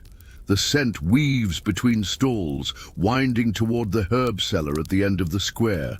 She nods at you once, like she knows, and glances toward the path beyond the gate. You step outside the village walls, and there they are, waiting, not close but visible, sitting near the wild thyme patch that grows where the forest meets the road. They look up, and there it is again, that stare. Longer this time, more certain. You match it, let it settle. Neither of you blinks. The world narrows, breath slows, and that invisible thread tightens again. In this world, a held stare isn't just eye contact. It's a question wrapped in vulnerability, an opening, a test, and a dare. Historians still argue whether this ritual was originally about honesty. Some believe it evolved from an old lie detection method, staring until someone flinched. Others claim it began in sacred silence, where only the eyes were permitted to speak. Either way, the gaze here is holy and fragile. You look away first, heart hammering. They don't move, just lower their gaze slowly, respectfully. But then something bold. They reach into their satchel and pull out a small pouch, not flashy, just cloth tied with thread, and they place it in the grass between you. Then they leave. That's how it's done. No chase, no forced answers. They've spoken. With herbs, now it's your move. You wait until the air stills, then approach. The pouch is warm from the sun. You untie it carefully, slowly, as if it might crumble with rough hands. Inside, dried petals, crushed bark. A few pieces you recognize. Mugwort, rosehip, star anise, and one you don't. You lift it to your nose. The scent is like a secret. Sweet and unfamiliar. It doesn't belong to the village gardens. It's wild. From somewhere else, a gift. A piece of them, chosen carefully. And now, you must answer. You head home in silence, thinking, what message will you send? Not just to show you understand, but to match it, to speak back. You mix after dusk. A little yarrow for calm, a drop of orange oil for joy, and rosemary, just enough to anchor it all. Memory and resilience pressed into scent. You light it near your window and wait. A quirky belief in your town. If the smoke from two lovers' herbs meets in the sky, they'll dream the same dream that night. You don't know if it's true, but you fall asleep with your hand resting over your chest, imagining theirs doing the same. And somewhere in the night, you dream of eyes that never needed to blink. Morning rises in slow golden ribbons, casting long shadows over the wooden floorboards of your room. You wake to a stillness too thick to ignore. Something hovers in the air, not scent, not sound, but that charged stillness that means something has changed. You rush to the window, and there it is. A thin stream of smoke curls just above the rooftops, rising from the far end of the square, where the herb seller's tent catches the first kiss of sunlight. But this smoke isn't the usual. It's not for healing, it's not for cooking, it's blue. The villagers notice, heads turn, eyes narrow. Someone mutters, "Oh, not again," under their breath. You blink hard, because blue smoke. That means a garden gate invitation. It's the boldest form of affection your world allows. An open declaration, a challenge wrapped in scent and spectacle. The one who lights it is saying, "Meet me, see me, if you dare." You slip into your sandals so fast you nearly fall down the stairs. The garden gates sit just outside the village walls, past the hedge maze and the flat stone that marks the old boundary line. It's not just a place, it's sacred. Every love that's ever mattered began here. Everyone that didn't make it past the gate. In this world, public gardens aren't for vegetables. They're for courtship. And today, they're for you. You approach slowly, heart thudding, hands clenched in the folds of your tunic. The gate creaks open as if it's been waiting. And there they are, standing beside a tall rosemary bush, fingers brushing the soft leaves. Their eyes find yours, calm and steady, but their chest rises faster than before, no words. They gesture to the garden. A path winds through flowering herbs, each corner marked by intention. It's tradition. If you're courting someone, you plant a sequence of herbs meant to say what you can't. You begin to walk. The first plant you pass is lemon balm. Friendship. Next, calendula, devotion. Then lavender. Trust. You're not sure whether you're walking through their message or if they've guessed yours. The path turns. They stop. You follow suit. Between you sits a small stone bowl, half filled with soil. a place for shared planting. The final test. One person chooses an herb to plant, the other either adds their own or walks away. Historians still argue whether this ritual was invented for actual gardening or emotional safety. Either way, it's held for generations. Even children know, if someone walks away at the bowl, it's over. They reach into their pouch, fingers trembling, and they pull out fennel. You blink. Not what you expected. Fennel means courage. They set it in the soil gently, not forcing, just offering. Now it's your turn. You freeze. What do you plant? Not rosemary, too strong. Not chamomile, too passive. You pull out a sprig of thyme. It's humble, steady. It means patience. You plant it beside their fennel. Your fingers brush in the dirt. And something blooms between you that has nothing to do with roots. A quirky belief says, if the two herbs thrive, so will the lovers. You both stand, slowly, like waking from the same dream at the same time. They meet your eyes again, no blinking, no flinching. And this time, you hold it. Longer, deeper. The stare stretches until the garden itself seems to hush. A soft wind plays with the leaves. A bee lands nearby and hums its approval. You've passed the gate, together. You don't kiss. That would be premature, out of place. Instead, you sit side by side on the moss-covered bench at the garden's edge. Your shoulders don't touch, but they could, and for now, that's enough. As the sun climbs and the villagers return to their gossip, your scent mingles quietly with theirs, carried on the breeze, a blend of courage and patience, and something just beginning. The scent war begins with a whisper. It always does. First, it's just a strange breeze near the mill, too sweet, too sharp, too out of place. Then it's the odd arrangement of herbs tucked into someone's sleeve, not for healing or balance, but for disturbance. You notice it the day after the garden gate walk. The morning is soft, the air cool, and you're still riding the quiet joy of that shared bench and planted bowl. You don't expect anything to break it, but the smell finds you. Clove, not yours, burned too hot, mixed with something acrid. Wormwood, maybe. It slithers through the market like a rumor. You glance around. There's no crowd, no confrontation. Just a woman by the olive stand. She's older, dressed simply. Her hands are busy arranging jars of oil, but her eyes are locked on your almost lover across the square. And her scent is aimed. This is what jealousy smells like here. In your world, where language lives in petals and fire, conflict doesn't shout. It seeps, it curls under doorways. It changes the air between two people, and someone's changing yours. You approach carefully.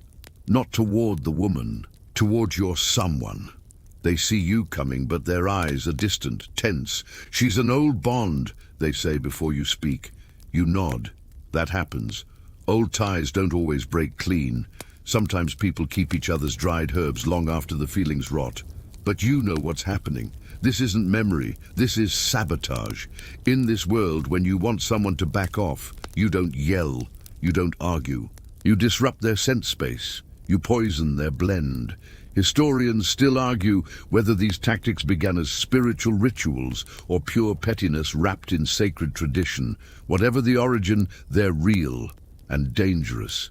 You return home, light calming herbs, lavender, lemon balm, but the interference is already tangled in the air. Your sleep is strange, dreams are foggy, your pillow smells like confusion. The next day you send a message, a sachet of basil and vervain. It says, I choose peace, but I'm not passive. You leave it in their window. They see it, and they answer, not with words, but with scent. Their sachet arrives at your door, crushed rose petals, clove, and something sharp, juniper. It means, I'll protect what's ours. That day the air smells different, thicker, warmer, defiant. And the woman at the olive stand? She doesn't show up, but it's not over. Because later, someone burns valerian near your cottage. Too much, too strong. The scent of it clings to your bedding like a bad omen. You've entered a scent war, And here, that's as intimate as anything. There are rules, of course, no poisonous herbs, no combinations that induce illness. But interference, misdirection, that's all fair game. You're not interested in playing, but you will respond. So you create a blend, one only you could make. You start with thyme, your signature. You add dried orange peel, brightness. Then just a breath of violet root.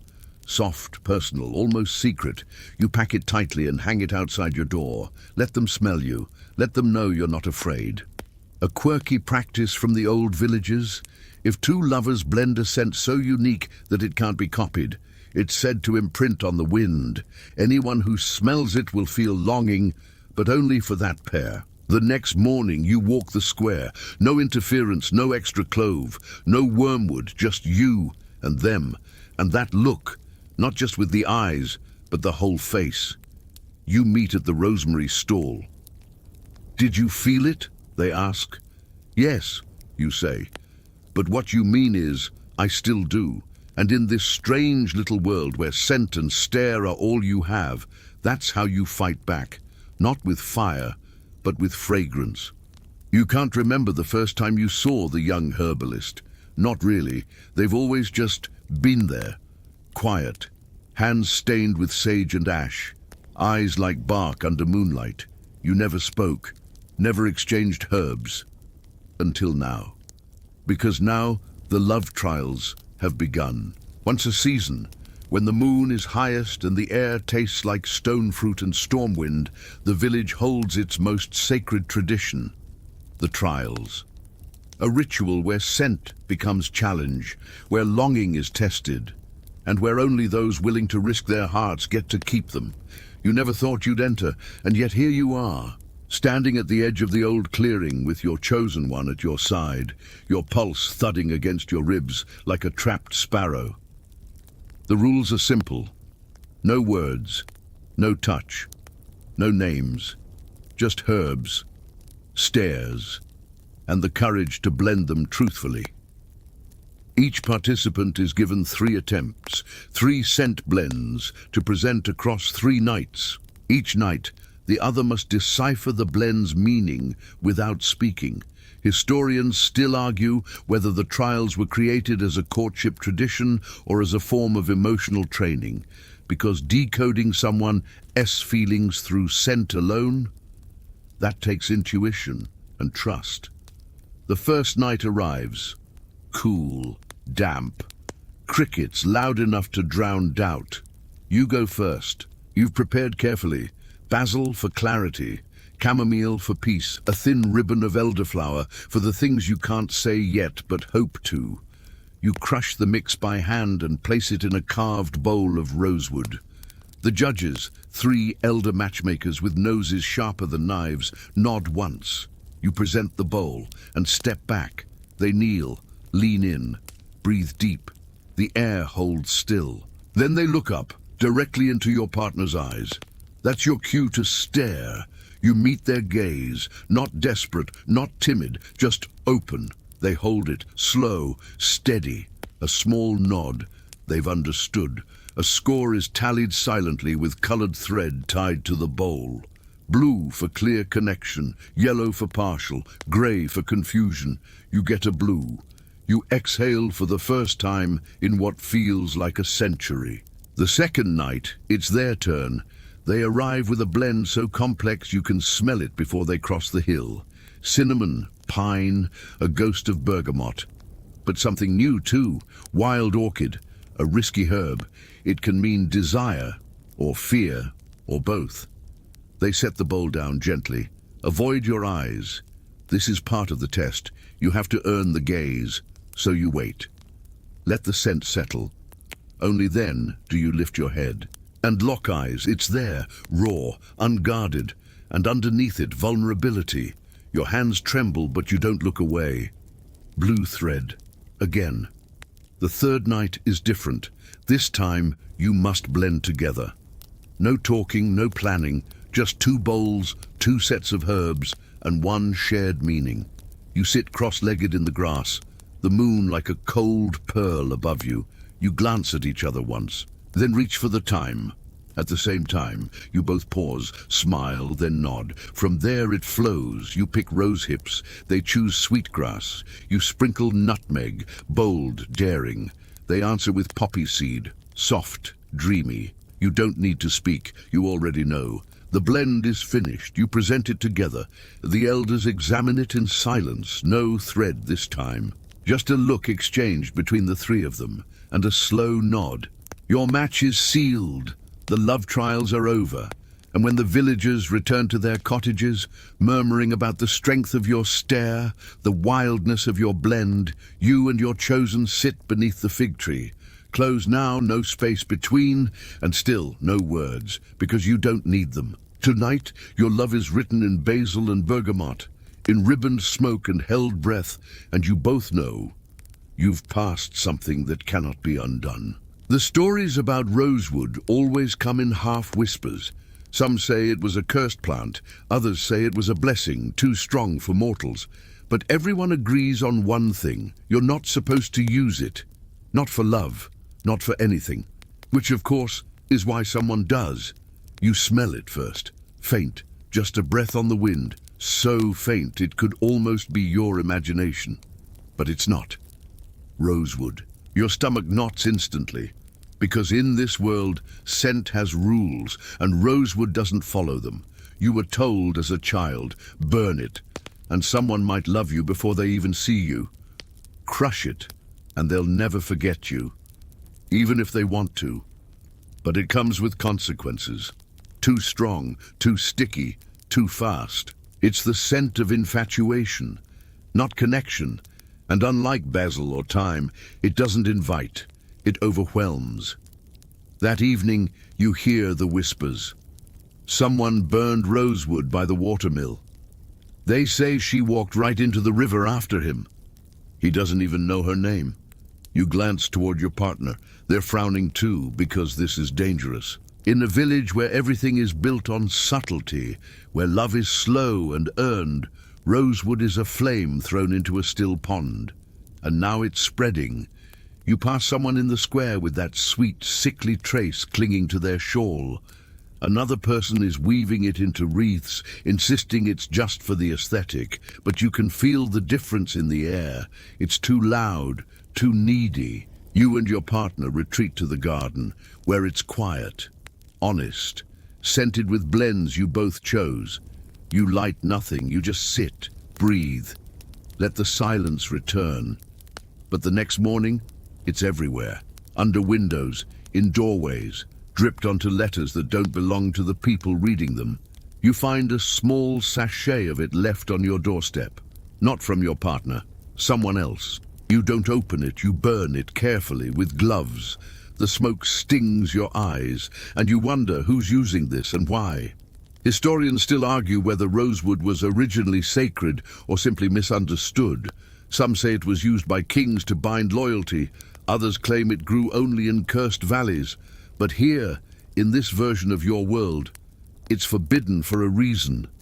Love isn't supposed to trap. It's supposed to grow. And yet, temptation is real. Even your partner admits it. I thought about using it, they say one night, fingers clenched. When I was afraid you might not like my scent. You don't scold them, because fear is honest. But you do reach for their hand. No herbs, no smoke, just skin to skin. That's the antidote. And others are starting to learn. Some who fell under the rosewood haze start returning their sachets, tossing them into the village fire pit, choosing to go back to lavender, back to sage. One couple even redoes their vows, with nothing but marjoram and mint. A quirky belief spreads that if you burn rosewood near someone who truly loves you, the smoke curls away from them, as if love itself says no thank you. You test it once. Just a sliver, just enough, and sure enough, when it burns beside your partner, the smoke rises straight, then veers left, away from them, and you both smile. Because this is real, not magic, not manipulation, just time, patience, Stairs that didn't rush. You decide together to plant a new herb in your shared patch. Rue, it's for protection, for boundaries, for saying we're not playing that game. And around it the village slowly exhales. The rosewood fades, the balance returns, and in the silence after the storm you realize you've chosen love. Again, without tricks, without shortcuts. And it's never smelled sweeter. The sun rises heavy and golden on the morning of the duels. You feel it before you see it, sharp scents slicing through the air, drifting from courtyard to orchard like invisible battle flags. Pepper, camphor, crushed mint underfoot. The herbal duels at dawn have begun. They happen only once a year, when the moon wanes low and the air is thick with pollen and pride. Not for marriage, not for vengeance, just for clarity. Because in your world, love isn't always gentle. Sometimes it's a challenge, a ritual of fire and fragrance, a duel not to hurt but to win someone's understanding, or attention, or sometimes forgiveness. Each pairing is voluntary, each match starts before the sun breaches the hill. And today, your name has been drawn. Your partner volunteered, of course. You don't speak about it the night before. That's part of the rule. But you feel the tension in their shoulders, the way their stare lingers a beat longer than usual. Something needs to be said. So, they'll say it with smoke. You wake early, fingers already reaching for your herb pouch before your eyes are fully open. You don't need to guess what they'll blend. You know them now. You've watched them mix joy into tea, tuck apologies into tiny cloth squares. You know their scent signatures like your own, but you're still nervous. Because in a duel, there are no words, only blend and burn. You arrive at the circle. It's damp, ringed with ash and cedar, and watched over by 3 silent judges, one for scent, one for meaning, one for intention. You nod to your partner across the circle. Their face is calm, too calm. You bow slightly. They return it. Let it begin. They go first. Their blend is bold. Orange peel, rosemary, and wait, was that ginger root? Your eyes widen. That's not their usual softness. That's a statement. You breathe it in and read the message. You challenge me to grow. You feel it in your chest, that ache of recognition. Because sometimes love doesn't come in gentle hands. Sometimes it says, you can do better. Now it's your turn. You reach into your pouch and pull the mix you prepared in the still of the night. Yarrow, for courage, time, always your constant. And hibiscus, bright, unexpected, vulnerable. You place it in the burner, light it. The smoke unfurls like a ribbon pulled from a letter long sealed. Your message? I am trying, I always was. The judges inhale. One closes her eyes, then the final step. The stare. You meet each other's eyes through the rising smoke. You see the question in theirs. You answer with your breath. And for a moment everything stills. A blue thread is tied to both bowls. A match, mutual understanding. The duel ends. But neither of you moves, because it's not over. Not really. Your partner steps forward and hands you a single stem of mint. Not blended, not burned, just mint. It means, let's talk. You both laugh, softly, for the first time all week. You walk together from the circle. Past the next duel just beginning, where 2 women stand with powdered dandelion and grated nutmeg, eyes narrowed, not in anger, but in fierce affection. A quirky rule from long ago still lingers. If you lose a duel, you must wear the victor's scent for a full day. Some people try to lose just to carry their lover's message on their skin. You didn't lose today, you both won. And as the day warms, you sit beneath the fig tree with mint tucked behind your ear, your fingers still dusted with time ash, your heart lighter than it's been in moons. Because sometimes, love isn't a garden, it's a fire.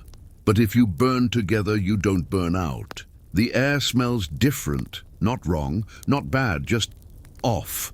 Like a scent you've worn before but no longer fits. The kind that clings too long after the feeling has gone. You roll over in bed, squinting at the soft dawn light creeping across your floor. Something is shifting. Not in the world outside, but in the space between you and them. You dress slowly. No herbs, no blends. Just skin and thought. And when you step outside, they're already gone, not missing, just not here. The shared patch of time you planted together looks wilted, as if someone forgot to water it. You kneel and press your fingers to the soil, still warm, still soft, but empty. You make your way to the square, nose twitching for their familiar scent, orange peel and rosemary. But it's been replaced, not masked, not hidden, changed. You catch it mid-air, a bitter trace of clove, fennel too. Fennel means freedom, clove means goodbye. You swallow hard, because in your world, people don't shout breakups, they don't text or ghost or scream in cafes, they change their scent deliberately, and that's all it takes. Historians still argue if this was kinder or crueler than spoken endings. Some say it spared the pain of words. Others believe silence sharpens the hurt, but here in this alternate reality, stares begin it, and blends end it. You don't even need to speak. You just smell it, and know. Still, you search for them. You wander through the orchard, the garden path, the trail behind the granary where you once sat under fig trees and planned your future with whispers and time. You find a crushed sachet there, yours, your first one, the knot still tied, the contents dried and brown, not discarded, just left behind. And yet, it stings, not because they abandoned it, but because they knew you'd find it. That night you burn no herbs, you say no prayers, you just sit, with nothing but the hollow scent of absence. The next morning the market carries on. Life resumes. Your neighbor asks if you've got more lemon balm. The apothecary gossips about someone accidentally combining valerian and horseradish. Again. But you're not quite here until you catch a new scent in the air. Sage, not yours, not theirs, someone else. A gentle mix. Sage, marjoram. A curious thread of hyssop. Not bold, not loud. Just present. You turn, see a face, not familiar but not threatening. They nod, a small, respectful tilt, then look away. That's how it begins again. Not with declarations, but with possibility. You walk home differently that night. You open your herb box, stare at the dried petals, the bits of bark, the small, dried twist of orange peel you never threw away. And slowly, deliberately, you crush a sprig of thyme. Not for them, for you, to say, I'm still here. A quirky tradition resurfaces in your memory. How in some villages, when a love ended, people would plant clover along the garden path to honor what was lost, not to mourn, but to thank it. You gather seeds, and tomorrow you'll plant them, because breakups here don't end in ashes, they end in roots. It begins quietly, as all good beginnings do. A shift in the morning air, a soft hum in your step, a clover sprouting where sorrow had taken root. You don't announce it. You don't call it anything. But something has changed. You're smiling again, just a little. Not because you've forgotten, but because you've survived. And now, you begin again. This time slower. This time, with intention. The new scent appears one afternoon beside the communal well, not overwhelming. Just a hint, basil, bright and open, mixed with a thread of rue. Rue always means honesty, not the forced kind, the real kind. The kind that admits, I don't know where this is going, but I want to find out. You glance up, they're watching you, but not staring, just waiting. Your heart does not race, it steadies. You nod once, and that's enough. Over the next weeks, things unfold, not in fireworks, but in small, fragrant steps. You exchange herbs, no full blends yet, just sprigs. They give you lemon verbena. You answer with calendula. They press lavender into your hand during market. You dry it carefully, placing it in the center of your pouch. The two of you walk through the gardens now, not side by side, but close, just enough to share scent, to be within each other's radius. And it's different, not because it's better, but because it's quieter, surer.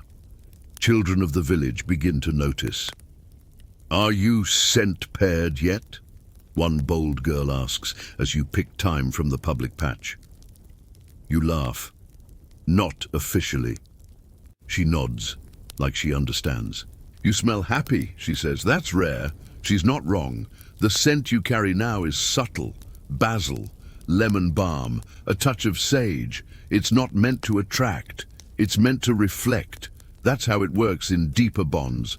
It's not about calling others to you. It's about becoming recognizably yourself. One day you both decide, without saying it, to create a full blend. You prepare your part first. This time, you don't overthink. You trust. Basil for openness, rosemary for memory, marjoram for shared laughter. When you arrive at the fig tree, your new spot, they're already there, waiting with a bowl. The scent rises and meets yours halfway, and somehow, impossibly, it matches. Historians still debate whether true scent compatibility is chemical or fate. Some say it's an accident of bodies. Others believe in something deeper, that souls carry fragrances we can only detect when we're ready. You decide not to care which it is, because either way, this feels right. A quirky ritual comes to mind. In older times, couples would place their blended sachets beneath their pillows on the night of their first shared dream. If the dream was calm, the pairing was blessed. That night, you dream of a garden, no words, no faces, just hands planting, together. The next day, you both place your sachets beneath your pillows, and you don't say a word about the dream. Because some things are too quiet to speak aloud. They can only be shared. Later that week you light your new blend outside your door, not for the village, not for attention, just for the wind, so it can carry the message, this is me, this is us, this is new, and the scent that rises smells like home. Not everyone has a scent. That's the first thing they tell you when you're old enough to carry herbs. You don't understand it then. How someone could be blank in a world painted with fragrance. But now you do. Now you've met one. They walk quietly. They stand a little further from the crowd. Their sleeves are always clean. No smudge of thyme, no soft dusting of mint powder. You don't smell anything when they pass, just the air. They're called blanks, and they are not rare, but they are lonely. You see them most often on the market fringe, watching the pairings, the trials, the sachet exchanges from a distance, not jealous, just apart. They've tried everything, infusions, oils, rituals, but no matter what they burn or blend, nothing sticks. Their scent vanishes, evaporates, as if the wind forgets them on purpose. In your village, everyone knows at least one blank. Some become poets, some become silent wanderers, some pretend they don't care, but they all carry a heaviness, a grief that looks like calm. One day you find one sitting near the wild thyme grove, hands resting in their lap, no herbs in sight. Just stillness. Their eyes are clear, but they don't meet yours. Not until you sit beside them. You don't say anything. Just set your pouch down, open. Let the scents drift. Soft basil, lavender, sage. They breathe them in quietly. You don't expect a reaction, so when they speak, it startles you. I remember those. From my sister's window, before she married. You nod. They continue. I tried thyme once. Grew it, tended it, burned it. And, you ask, nothing. I watched the smoke rise, but it never took me with it. There's a pause. Then, very softly, you offer them a single marigold petal. No meaning, no pressure, just presence. They hold it like it might crumble in their palm. You were the first one who has ever offered me anything without expecting something back. You smile. Not everyone needs a scent to be felt. Later, you learn something new. There's a theory, half science, half folklore, that blanks aren't missing anything. Their scent simply exists in a frequency others haven't learned to smell yet. It's not absence, it's depth, and some people, just a few, can catch it. You try. Each time you see them, you breathe a little deeper, and slowly, you begin to notice something, not scent, but temperature. They feel warm. Their silence feels full. One day, you share a sachet. You make it neutral, no declarations, Just almond leaf and crushed oat, safe, gentle, you offer it. They press it to their lips, then hold it to their chest. "Thank you," they say. "It smells like I'm here." And suddenly, it's not just about romance. It's about being seen. Blanks may never win the trials. They may never be called down the garden path with burning sage, but they deserve love just the same. A quirky story circulates. A blank once fell in love with a scent maker. They never spoke, never exchanged blends. But every day, the scent maker placed one sprig of lemon balm on their doorstep. For 3 years. Then one day, finally, the blank returned it. Not changed, not infused, just held. That was enough. You think of that story as you watch your new friend press a sachet into the pocket of their coat. They smile at you, just once. And it stays with you, because love in your world isn't always grand. Sometimes it's a stare held a moment longer, a petal shared, a space made for someone who's never had one, and that's a scent all its own. The wedding takes place in total silence. No vows, no procession, no priest booming through the courtyard. Just the hush of warm breeze brushing through leaves and the rich scent of burning herbs lifting toward the sky. You've been to weddings before. Of course you have. But never one like this. They're standing in the center of the communal garden, your friend and their partner, hands not yet joined, eyes not yet locked. That comes later. First comes the blending. In your world, marriage isn't sealed with rings. It's sealed with scent. The couple steps forward, each holding a bundle of herbs they've chosen over weeks of reflection, whispers, and long walks beneath fig trees. He carries bay, cardamom, and soft plum blossom. She holds thyme, sweet birch, and a rare pale violet root said to carry the memory of first touch. They kneel before the fire basin. Then slowly, reverently, they crush their herbs together, mixing them by hand. Every movement is deliberate, nothing rushed, because here, this is the vow. The mix is placed in the basin and set alight. The smoke rises slowly, dancing, curling, carried over heads and rooftops. Every villager inhales once. This is how you witness a marriage, not with claps, not with cheers, but with breath. Historians still argue over the origin of these ceremonies. Some claim it began when the first lovers hid their union behind smoke to avoid disapproval.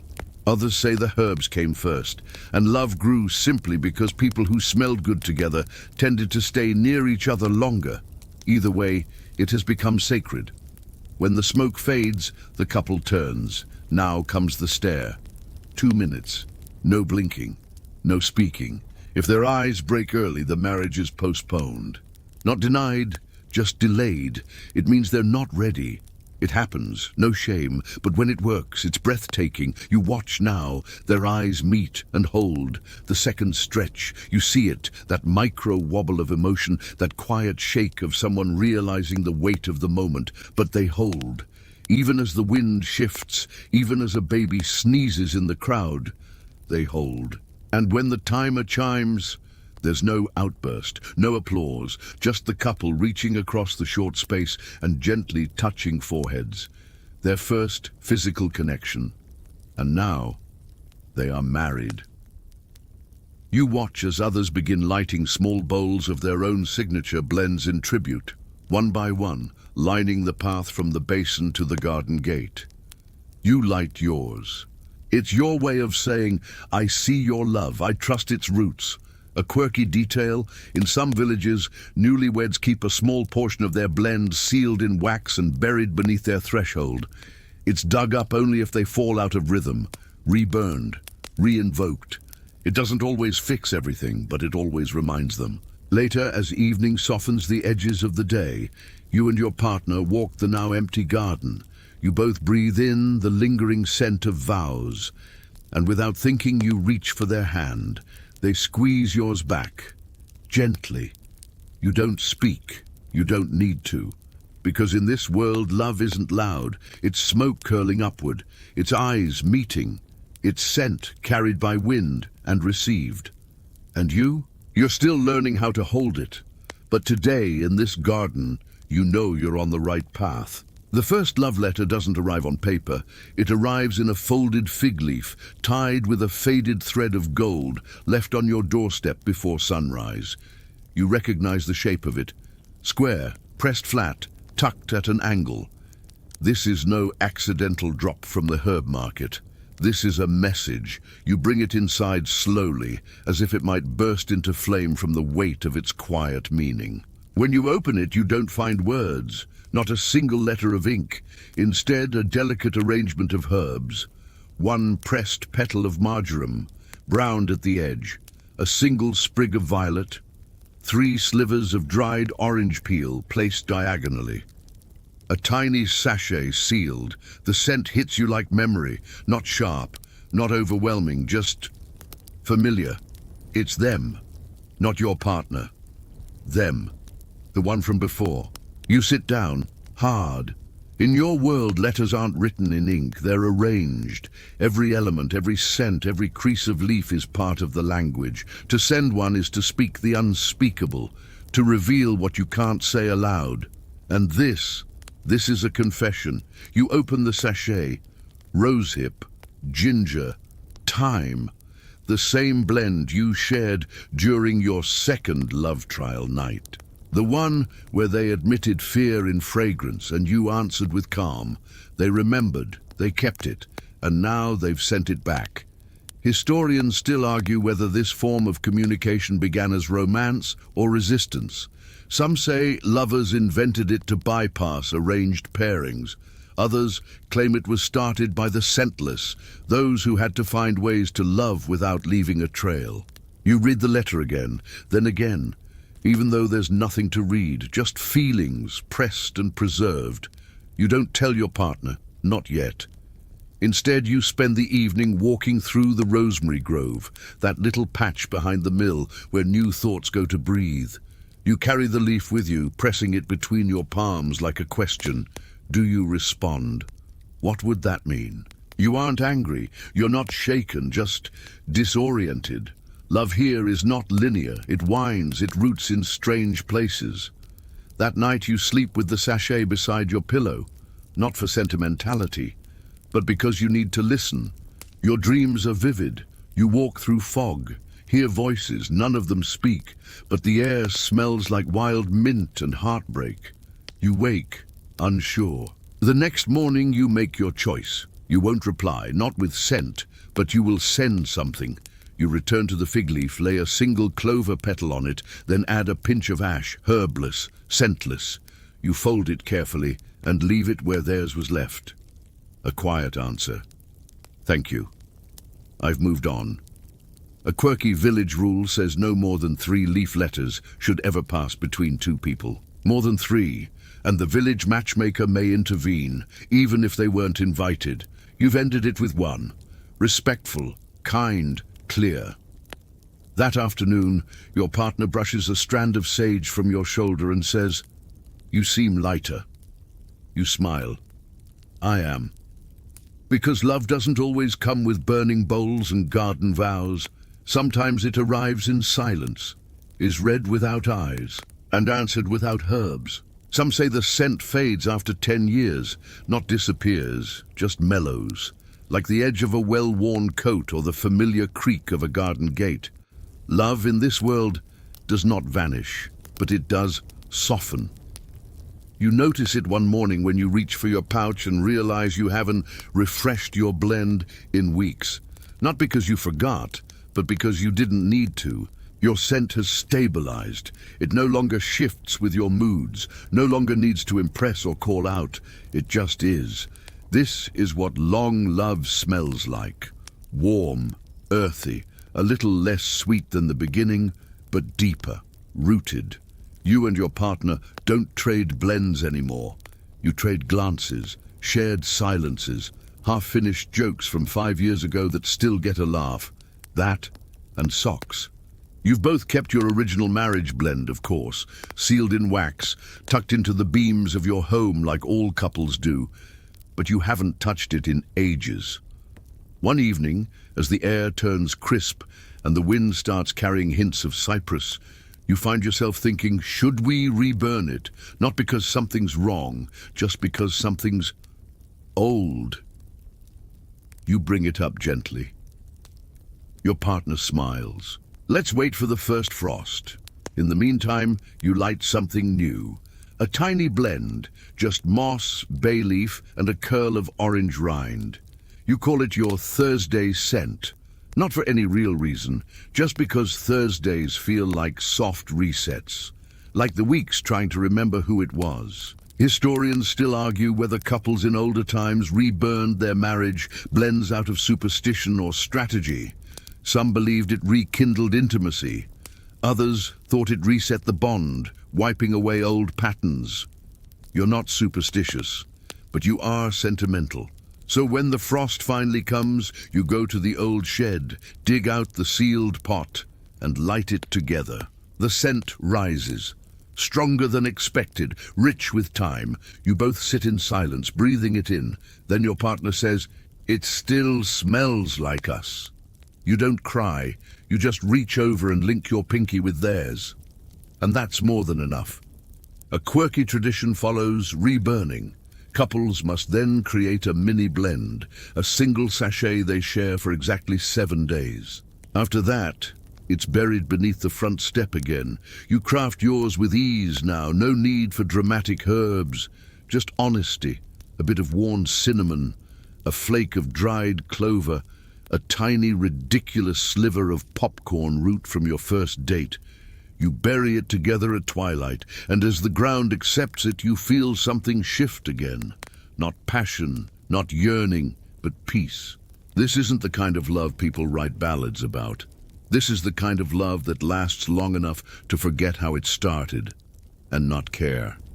Because the scent, though faded, is home, and you carry it now not to be known, but to remember that you already are. There's a knock at your door just before dawn. You're not expecting anyone. You've lit no signal sachets, sent no fig leaf letters, made no new blends to draw anyone near.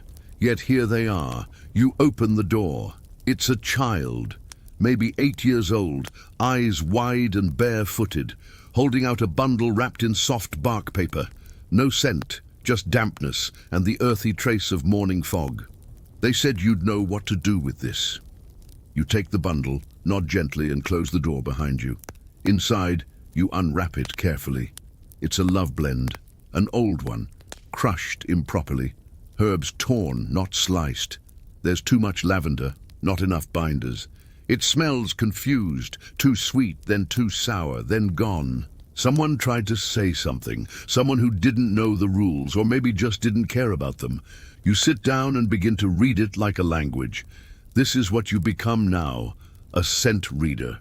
One of those rare people called upon when love gets lost. You weren't trained, no one is, you just lived long enough. Loved long enough, got it wrong enough times, then right, then wrong again. And people noticed. A name started forming around you quietly, between meals and festivals, the listener.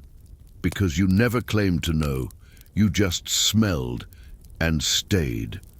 The bundle contains juniper, crushed mint, saffron threads, and a single black seed.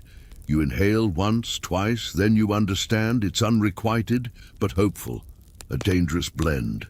Because in your world, scent doesn't lie, but hope sometimes does. You bundle it gently, reblend with a hint of yarrow for balance, and wrap it anew in clean fig bark. You send it back with the child, along with a note. Steady hands, lighter touch, keep listening. Historians still argue whether scent readers were once village leaders or ex-lovers too stubborn to leave. Some stories claim they were punished romantics who burned their own blends and were left with nothing but memory. You don't claim anything, you just brew tea and open the window. Later that week, the child returns, this time alone. I made a new one. Do you want to smell it? You do. And it's better. Still rough, still learning, but the sweetness. It's earned now. You smile. Someone will hear this one. They grin. That night, As the village settles into its rhythmic hum of sleep and distant infusions, you realize something. You're not in the center of this world anymore. You're around it, a quiet orbit, and that's okay. Because love, here, was never just about the first match. It was about the tending, the rebalancing, the forgiving. And now, the passing on.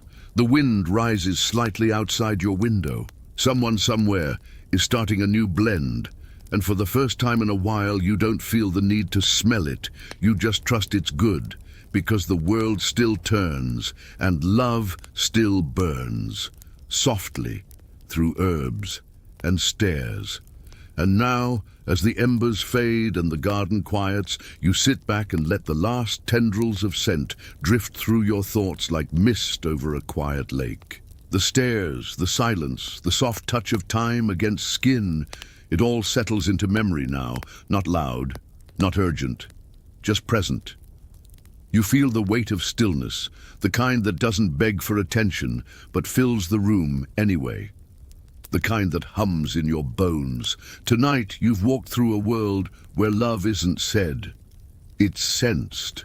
Where longing comes in sprigs and sachets. Where heartbreak is answered not with rage, but with rosemary. Where connection is slow, patient, and full of listening. You remember the first gaze, the blank hearts, the burning bowls, the letters without ink, and you carry them with you now, because maybe, just maybe, love, real love, isn't something you chase or catch. It's something you breathe. You're safe now, in your bed, in your breath, in the faint scent of whatever comfort you've chosen to carry through the night. Let it wrap around you like the softest smoke. Let it tell you stories you don't need to understand, only feel, and let it whisper that you are already enough, exactly as you are. Good night.